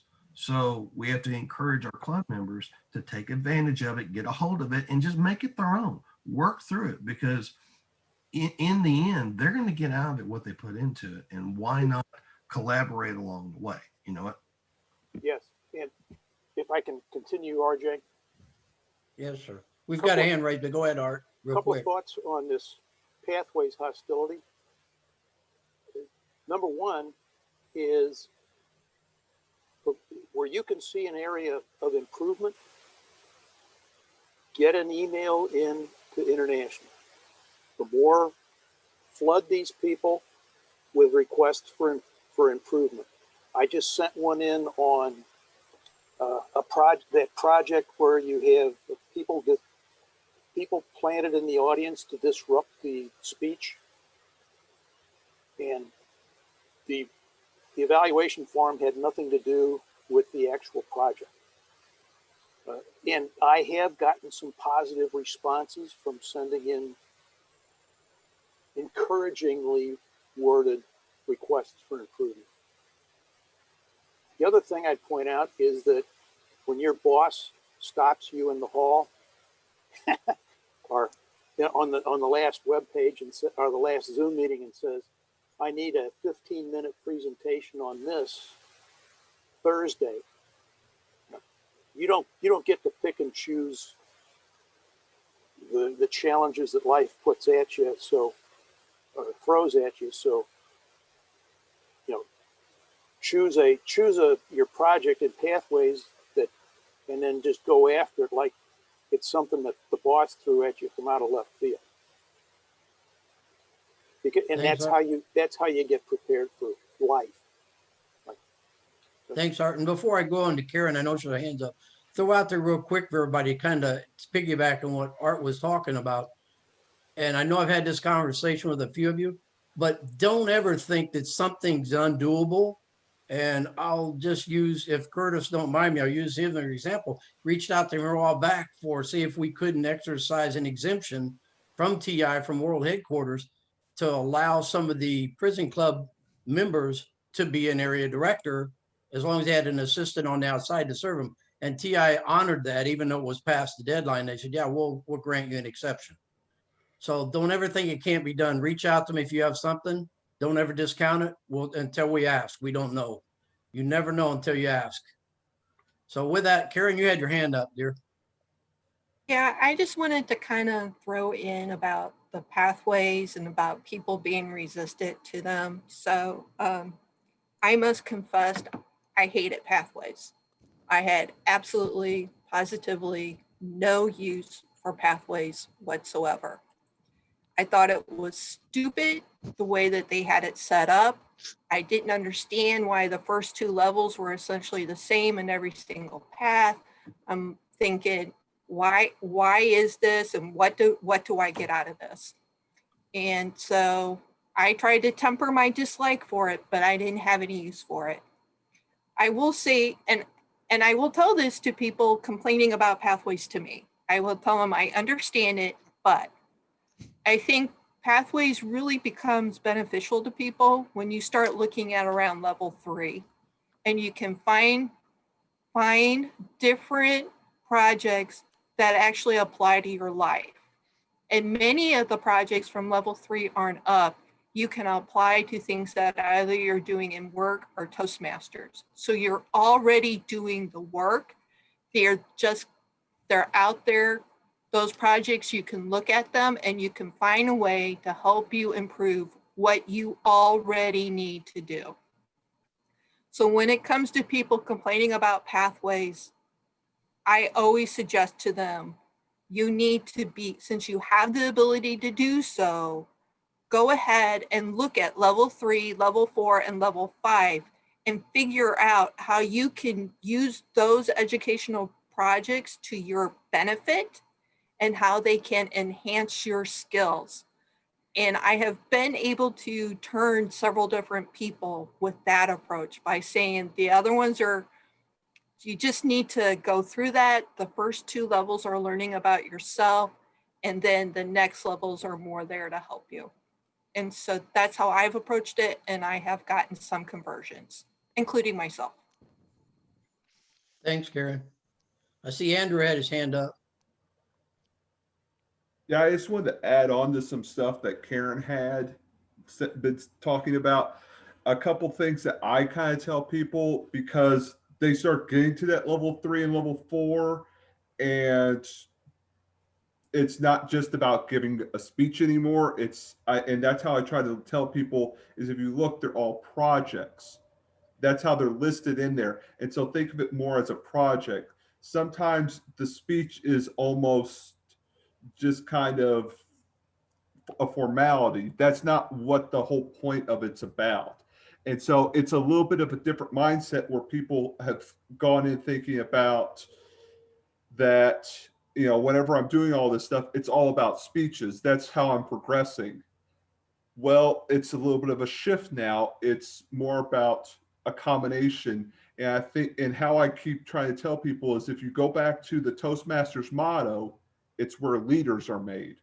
And I think that Toastmasters is using pathways to try to better emphasize that leadership aspect of Toastmasters, that giving speeches and presentations is not important, but it's only one piece of it. How I always tell people, it's like if you're building a house, it's the foundation. If you don't have that good foundation of being able to speak, then you can't build the house upon it. But the house is not being able to speak and give presentations. It's about being a leader, and it's building that foundation and building up from there. And another thing, because I've actually been asked this a few times about how come every time I start a new path, I always have to give another icebreaker. Why do I have to give so many icebreakers? I threw it back at people and I said, how I've used this is I use it as a challenge, because I have now given, since I've been a Toastmaster, and I've been a Toastmaster for a little over 4 years now, I've given 5 icebreakers. Every single icebreaker has been different. And so that's how I look at it, is I present something different about myself. I present something new about myself. That way, if it's the first time you're seeing my icebreaker speech, you get to know me. if you've seen all my other icebreaker speeches, you still get to learn something new about me. So every time you get to know something about me, and to me, it's a challenge. And how do I present myself in a way that I haven't before? So whenever you're looking at these level 1s and level 2s, if you completed multiple paths, use it as a chance to try to challenge yourself to go a step beyond. What can I do to take this level 1 speech and challenge myself? So that's kind of another way you can think about it is, okay, yeah, it's the same thing. I know what this is, but how can I do it where I'm doing something even more than I've done in the past? And I will yield at this point. Thanks, Andrew. Sound advice, though. It really is. I do want to do one. I haven't seen any hands, but I do want to give a chance to Debbie. If you want to speak up, please do. She's put something in the chat room. I'm going to let her announce this because I think it's important.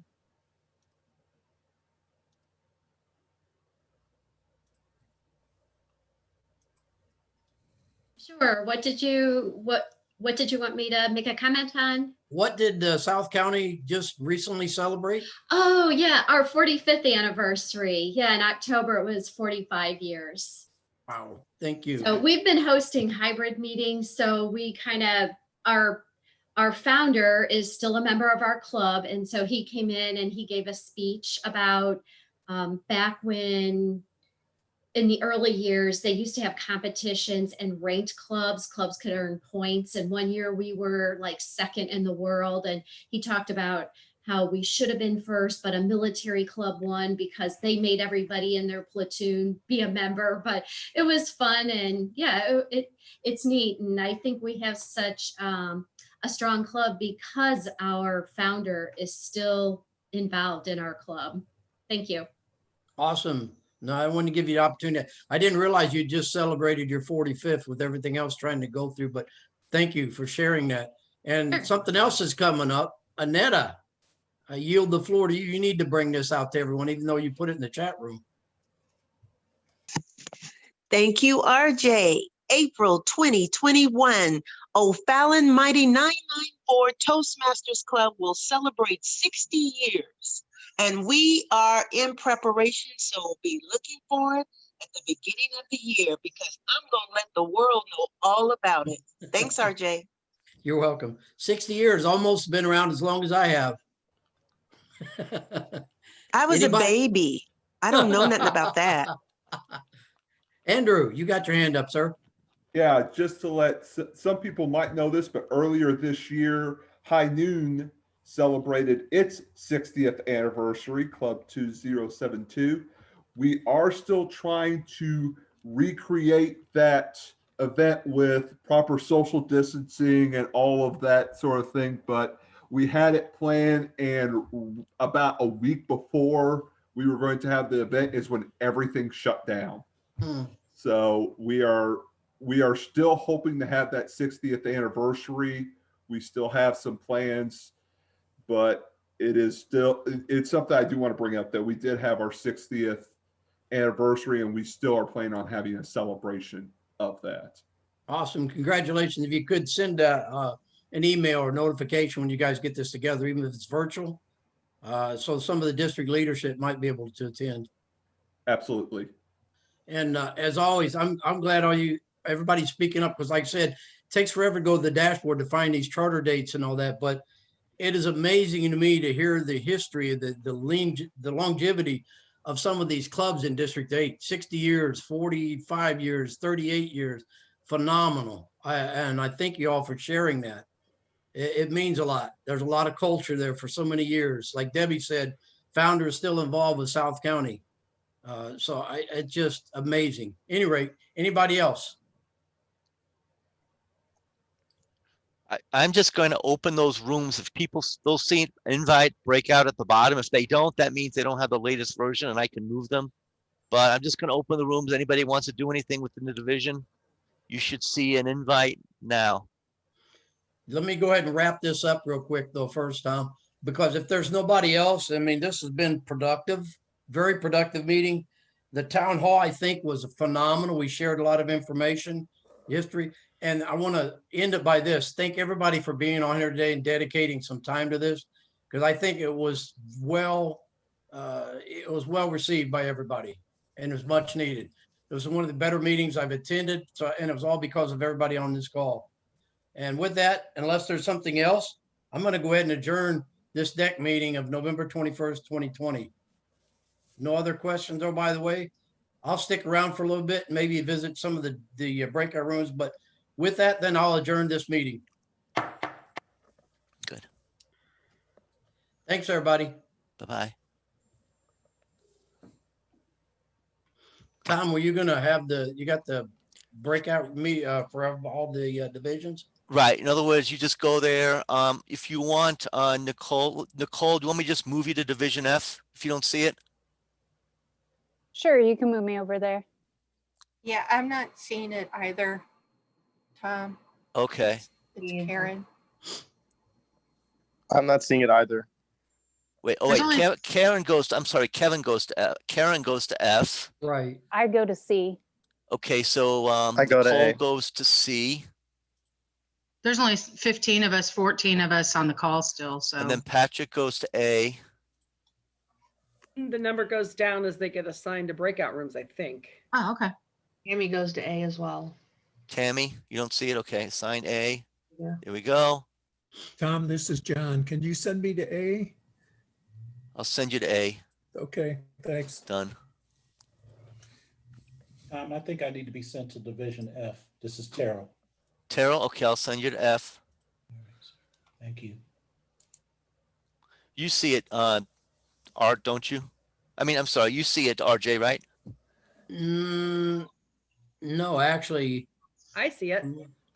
I'm looking for breakout rooms, but I don't see them. It's along the bottom. It looks like a flower, like a 4-leaf clover. It says breakout rooms. Only thing I've got security, participants, chat, screen share, pause, recording, and reactions. Okay, when was the last time you probably haven't updated your Zoom in a while then, probably, right? Maybe not. I have not. I got to go into Okay. settings, don't I? Well, no, you have to update the whole software. In other words, you have Okay. to. No, I have not, Tom. But what's kind of cool is that you can go into a room, and then if you want to leave the room, you can go back to the main room, or you can go to another breakout room. Oh, wow. I won't worry about it this time. I was going to kind of pop into a couple, but I'm talking to them enough as it is.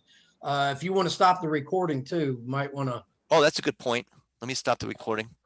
But other than that, yeah, no, awesome.